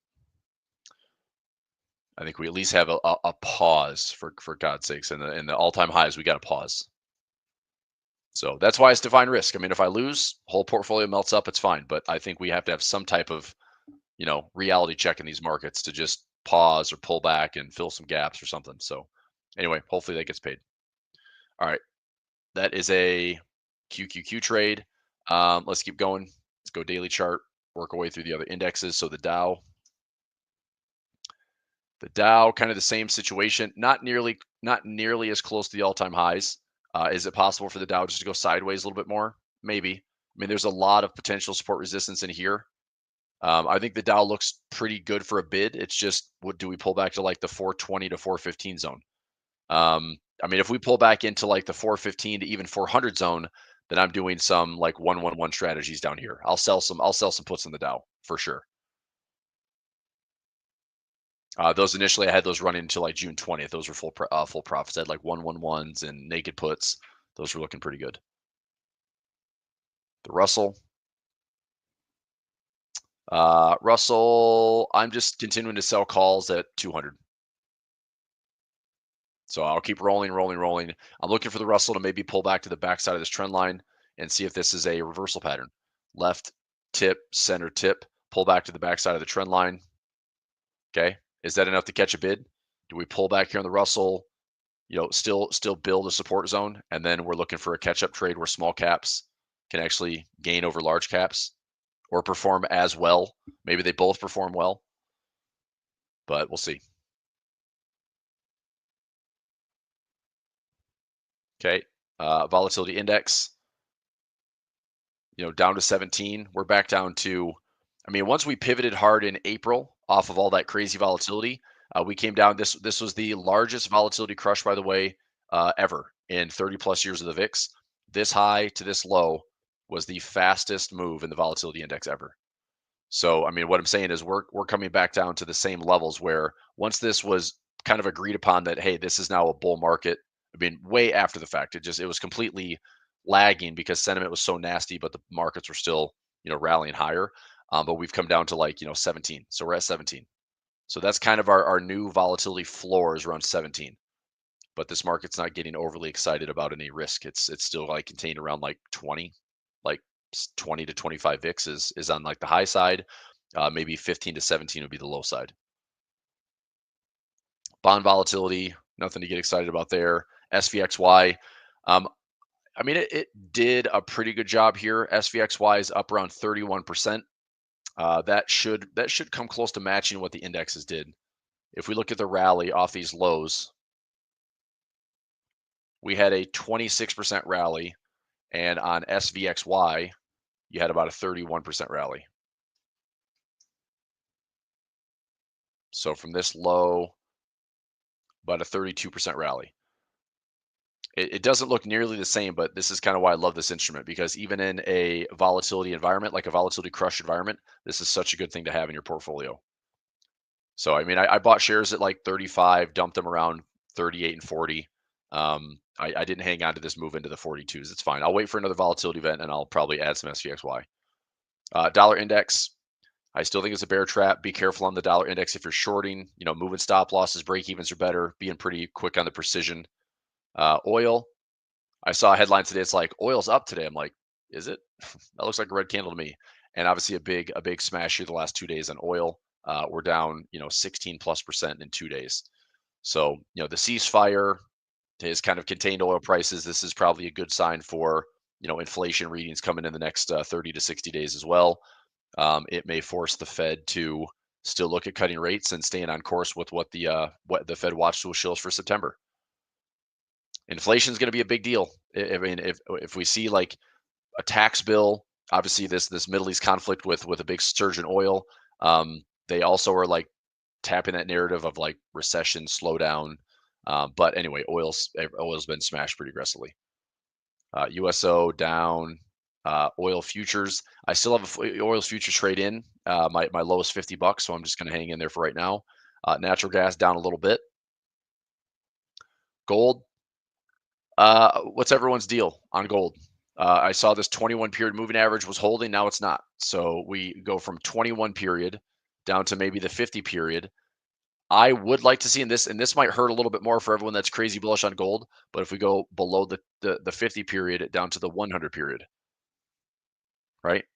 Like if we go down to the 100, it's like this is the correction that I've been patiently waiting for. The 100, the 144, the 200. I want to trade some gold. And I don't know if I'm going to do gold futures. It probably is more cost effective to do gold futures, or I'm going to do GLD because I don't mind owning the underlying. But this is why I put in, naked puts on GLD. This is why I'd look to trade like a 111 or 1111 on gold futures. But it's like, give me a pullback. So, I mean, just look at your moving averages. If this is a floor, it broke. If this is a floor, Is it going to break?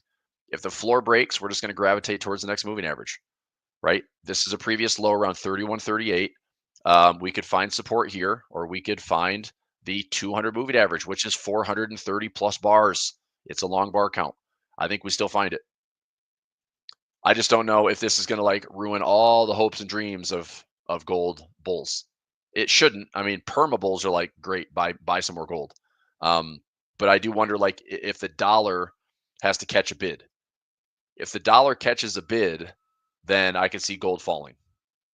That's about it. Like I don't really know why gold would fall other than that. Gold has kind of asserted itself as an incredible global asset and seems to be a lot more well liked than just the dollar and bonds. Okay, so just keep an eye on that one. I'm just hoping we have better pullbacks to get some more gold exposure. Silver. Silver is one of my bigger like non-equity positions, and I think that we're in a pretty solid bull market. Things look pretty strong to me. I did somebody told me yesterday like commitment to traders and institution versus retail. There's kind of some oversaturation in silver right now. Maybe there's some chasing going on, and that's fine. I mean, silver still to me is underperforming gold. Silver to me still hasn't hit all-time highs, and I think that's still where I'm attracted to the catch-up trade. Do we get back up here towards all-time highs? If so, that's still another like 35 to 40% higher. So I do like the move on silver. I do like the posture on silver. You know, we're making higher highs and higher lows, even after all this consolidation. All this consolidation, we've broken out. All this consolidation, we've broken out. We're in an uptrend. We're making higher highs and higher lows, right? Like, I mean, it could be a big channel. It could be a channel this way. There's all sorts of ways. It's like, I can't really paint a picture on silver that says bearish. So to me, this is like buy the dips. It's not going to be like a ballistic Palantir. It's not going to be a freaking quantum computing stock. It's not going to be Circle for, Circle was like the stable coin announcement. It's not going to be that type of mover. But if it's like slow and steady, if it's slow and steady and slow and steady and going higher and higher and higher, I love that trade. Because also that gives me plenty of opportunities to accumulate more and add more to it, even if it's little income trades along the way. Bitcoin, we've had a pretty good 2 or 3 day move on Bitcoin up to 107, almost 108 right now. All-time highs at 112. Keeping a close eye on it. I mean, if it breaks the highs, great. If it is more of a range like so, high to low, high to low, high to low, maybe this, right? Maybe just a different angle, but like still an accumulation phase before we end up having to move higher. I don't know. And I also said that we could go this way in Bitcoin.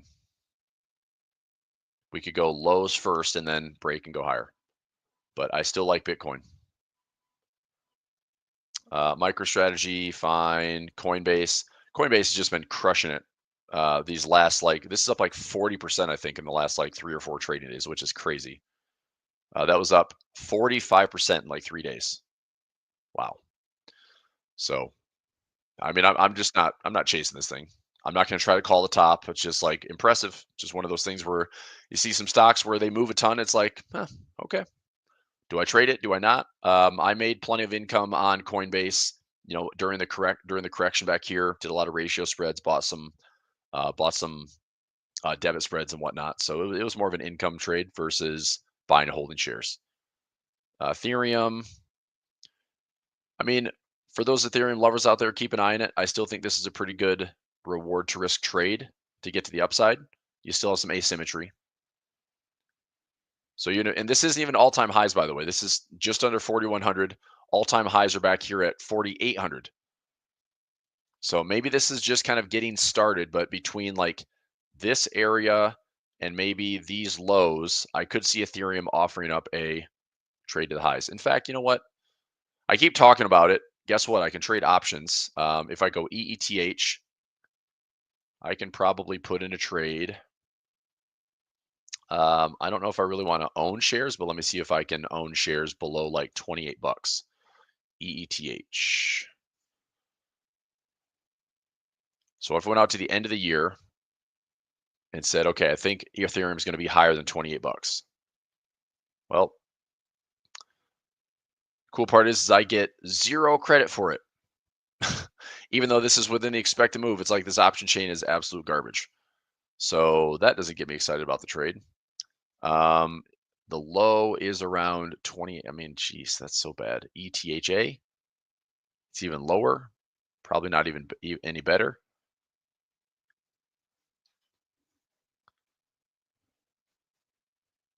Go out to the end of the year. I mean, this one at least offers better. This $11.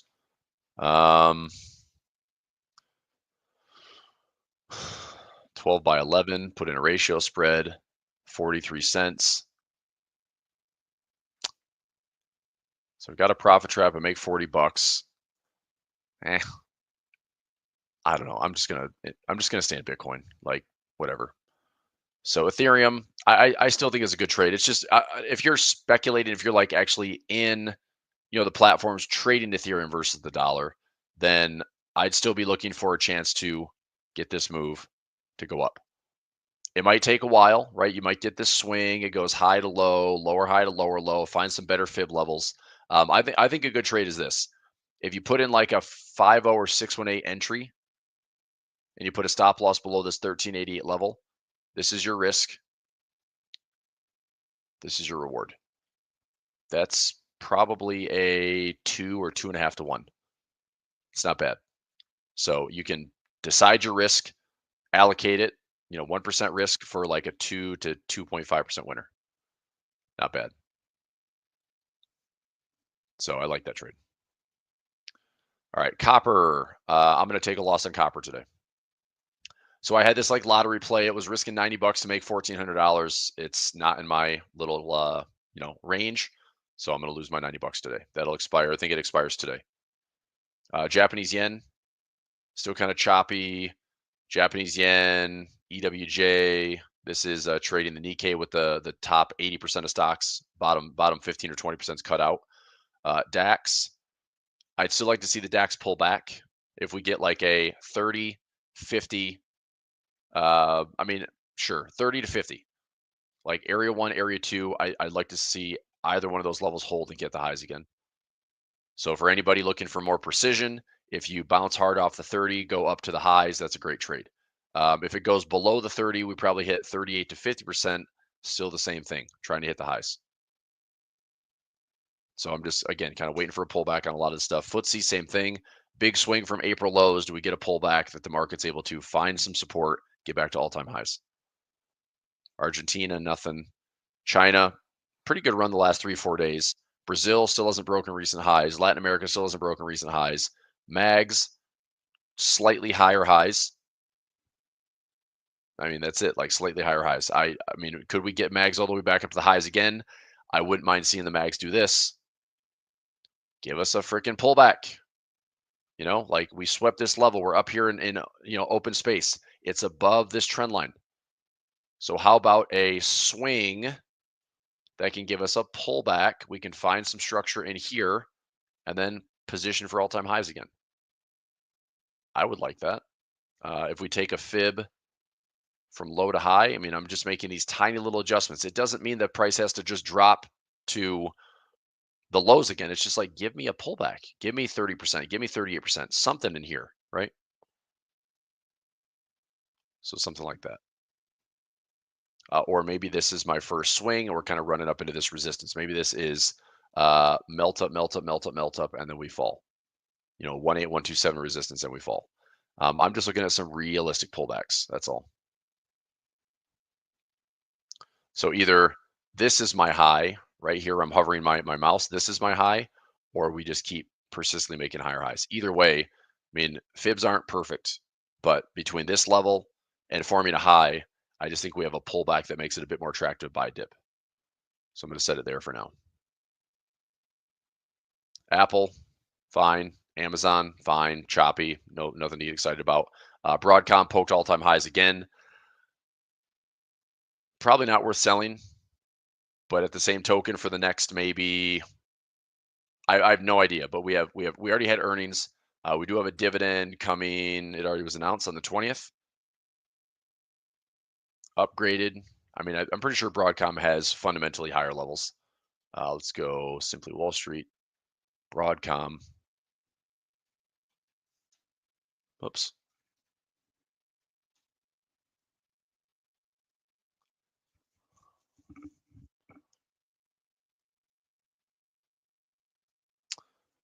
I mean, part of me wants to sell this thing so bad.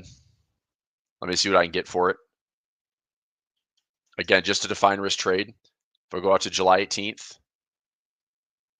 sell the 265, 267, get $1.32. I'm risking about 118 bucks to make 132.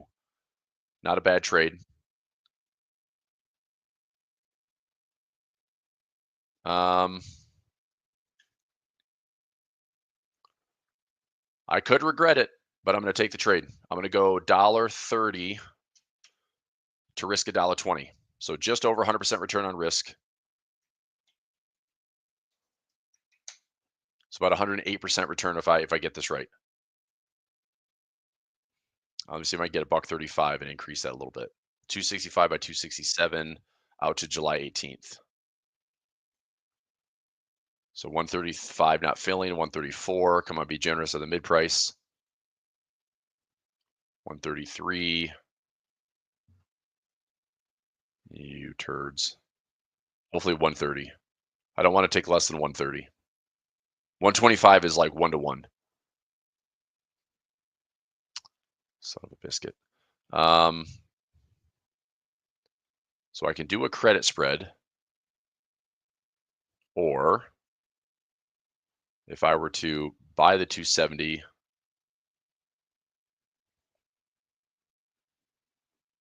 maybe 5 wide here, 228 to make 272, and that doesn't seem like a bad play. I'm risking a little bit more though, versus sell, buy.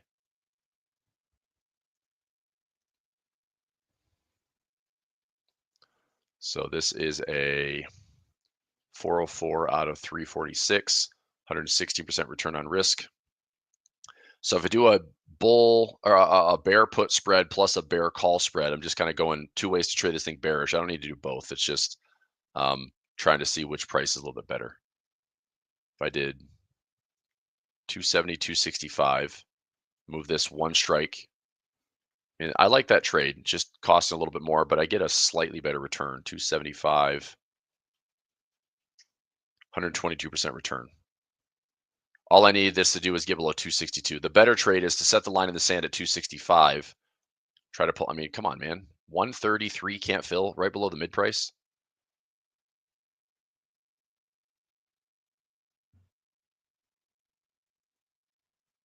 $131 is not filling. 130 final offer. Naturally. Well, I didn't really want to get filled, but I did. All right, 130. So this is going to be in for a stock trade. New trade, AVGO, 718 expiration, selling the 265 call, buying the 267.50 call. Pulled in $1.30 credit. So 120 max risk, 130 max profit.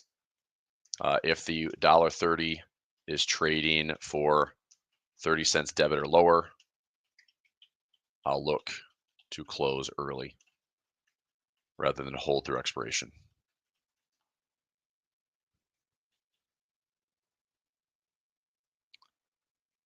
Okay, I'll build this one out, post the image.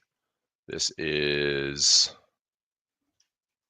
AVGO, July 18. Sold the 267, 265, yep, 65 and 67.50. There's the bear call spread. IV is around 38.3.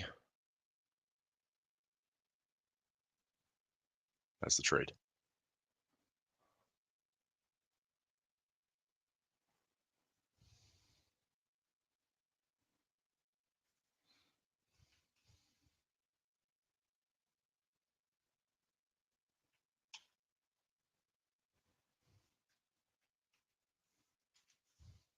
Okay, trade's in. All right, trades posted. AVGO, new trade. IBM, I posted earlier this week. All right, questions on that one? So I'm doing the 265 by 267.50. See if we can, I mean, and also it's like one of my favorite indicators is overbought conditions with divergence. We're sitting here on a daily time frame. This move has gone up, 100% or something ridiculous like that. I mean, it's up 95%. a pullback would be nice. So maybe through this July cycle, we get a little bit of a pullback. So let's find out. Google coming off the lows, which is kind of nice. Meta, I mean, I hate to say I want to short Meta, but if we get back to these highs again, I might look at a bear call spread. I don't know, or I'll just wait. I mean, this thing's a $700 stock. I should probably just, I had fun playing some ratio spreads down here. It was still very expensive, but they worked out really nicely to grab, $2, $3, $4 of income on every trade. Microsoft, same thing. Microsoft, I'm still holding the allocation. Lots and lots of lined up ratio spreads here. So still letting some of the allocation pay me. Netflix hitting some fresh all-time highs. Another one that probably will have a correction. I mean, we're overbought with divergence. I could see, trying to pull back into some type of moving average here. But this one isn't really like this was when Netflix was ripping to the upside. This was recovery for the bigger market, as well as this isn't tariff related. Like there's nothing to do with tariffs and trade in Netflix. So I think that's a silly one to kind of short, although I do think it's going to fall. Nvidia, look at that rip on Nvidia. Wow. Yeah, I mean, we're creeping up to all-time highs on Nvidia. Good for it. Saw Tesla was down today. It's fine. I'm just going to keep selling calls. Berkshire Hathaway. I do want to watch. I talked about this one yesterday in my afternoon session. I do want to watch this trade because if we bounce off this 200 moving average, that could be a good spot to be long. But I just don't know if this is also going to be like breaking the lows, breaking support. Just keep an eye on this one. Even just with option trades, like keep an eye on Berkshire Hathaway because if it holds the 200 moving average, I mean, I don't know, call me crazy, but maybe this is a trade. We're at 489. The low's around 480. Let me see. I'm going to look at this trade. I'm just going to maybe do a debit spread here. So Berkshire B. I mean, how ugly does it get out there? Well, if equities go higher, I feel like Berkshire's got to do okay. If I did a bull call spread, so if I bought the 85.90, pay 332 to make 5, that's crap. Pay 622 to make 10, that's crap. Pay 290 to make 5, that's crap. Like I want something asymmetrical. So I think what I'm going to do here is if I looked at a bull call spreads are fine, bull put spreads are better. So that gives me $2 to risk $3. That's 220. I mean, I can't even get 1-to-1 going in the money. Never mind. I was hoping for like if I went 5 wide, it's like give me a 270 credit, give me a $3 credit, then I'll take the trade. If I want to go $3, I mean, how far into the money do I have to go? That's insane. I'm going $11 in the money, and I'm not even getting a 1-to-1. Like this is kind of like trading the S&P 500. That's stupid. It's like trading the S&P. So I don't know, maybe a debit spread. If we come here, I could do a debit spread, and if price goes up, to revisit all-time highs, then I get paid on the trade. But I'm trying to set it up where I can have greater than 100% return on risk. That's what I want. If I can't structure the trade that way, then I'm not going to take it. Okay. Bonds. Catching a little bit of bid on TLT. I wouldn't get overly excited. There's a lot of resistance here. I mean, the bond market's been in a 5-year bear market. I don't know what you want for the bond market. It's crap. Everyone's talking about this big squeeze in the bond market, maybe, but if everyone wants to squeeze in the bond market, you're not going to get a move in equities, right? If the bond market squeezes, you're going to see a drop in equities that nobody's going to be excited about.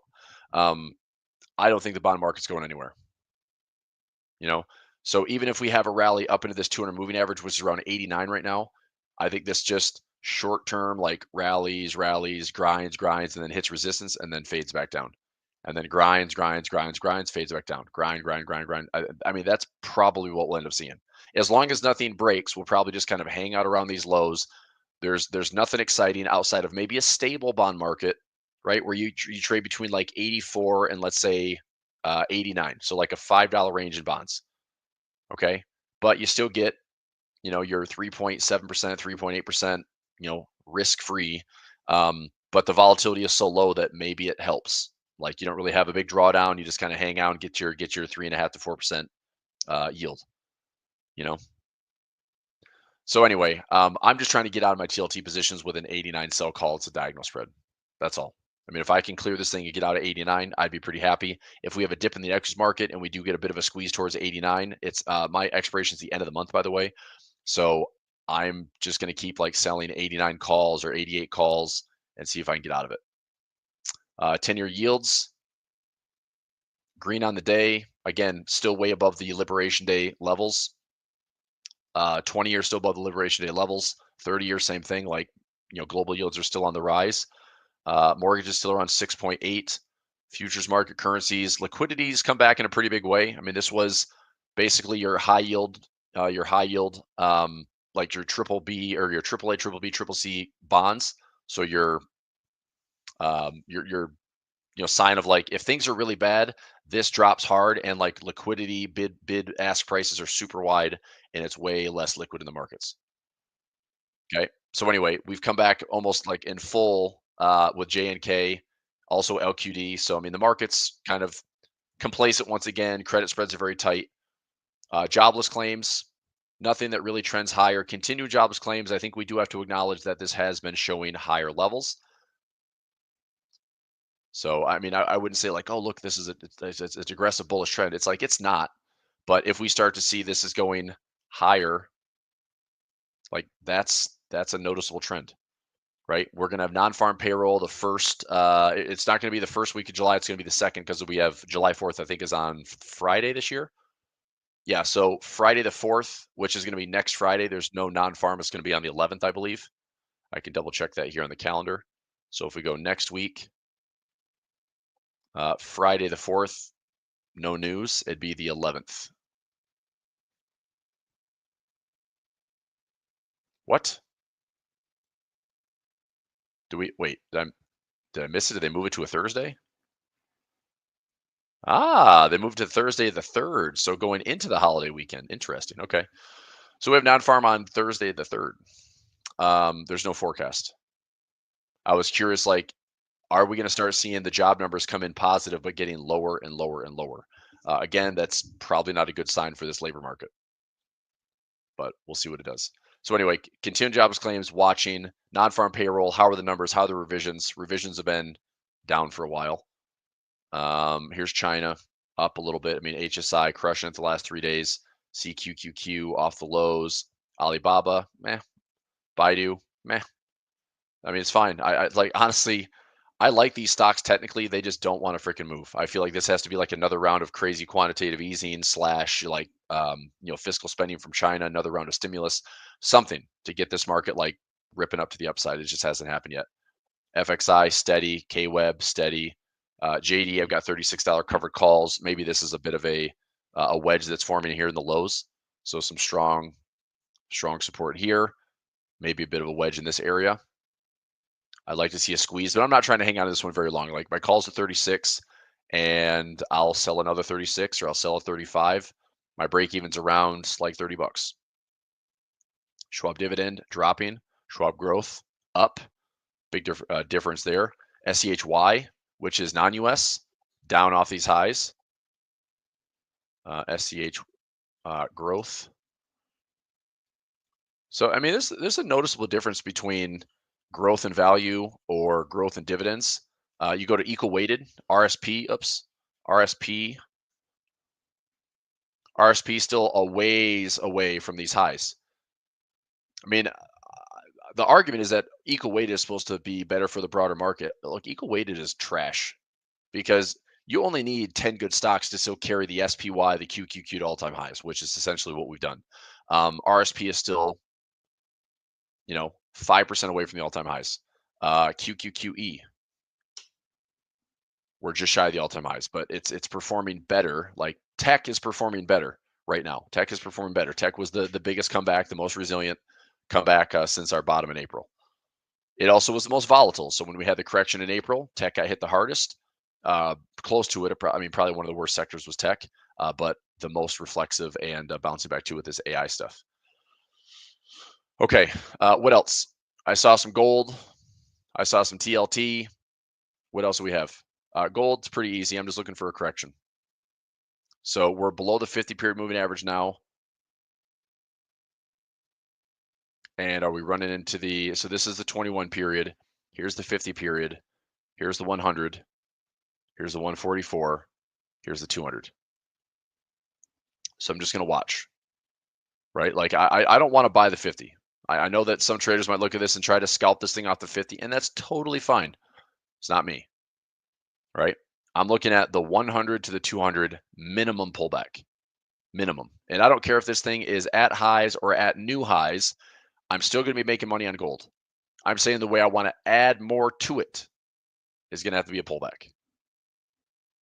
So I'm going to stay with long silver. I'm staying with long gold. I'm just looking to buy more at better discounts. So the only trade I have running on gold right now that's adding to my position is naked puts. I've got a 270 and a 265. They're naked puts. That's it. Because I'm telling, like I'd own it. If I get assigned, I would own it. But we'd have to fall like 13% for that to happen. So I'm pretty sure it's just going to be an income trade. But I like it. Still like Bitcoin. Currency wise on the day, currency strength's right here. So New Zealand fading a little bit. We got a lot of currencies right in the middle. Japanese yen is your outlier, weakest on the day. So New Zealand strongest, yen weakest. Everything else is pretty much in lockstep right in the middle, just garbage. Low volatility today in currency land. Okay, any of the charts questions? Anything else? For the rest of my day, we're still pretty choppy here. We're not, I mean, the ceiling levels have faded. I still have my trade in a 61.20 by 61.25 by 61.30 and a 61.50 by 61.55. New trades I added today for pulver alerts. I added a trade on AVGO and I took a bear call spread on the Qs today. So I'm gonna play the July expiration cycle out to the 18th. We have a bit of a dip coming. Hopefully we do. A dip, a pullback, a correction. I don't know what the catalyst is. I just think this market is pretty overextended. And I could be wrong. The timing could be dead wrong. I could be like, damn, market doesn't go down and it's going to be like September before it corrects. Maybe, but define risk. If I win, great. If I lose a couple $100, you know, it's trading. But we'll see. Okay. All right. I will let you go for today. Come back and do it again tomorrow. All right. Thanks, everybody. See you. Bye.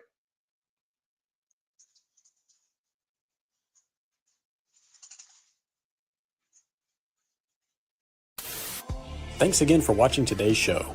Our goal at A1 Trading is to continue to share free value to our audience through daily videos and articles, keeping you up to date with the latest market coverage. If you enjoy our content, make sure to subscribe for more. From all of us at A1 Trading, have a great day, and we'll see you next time.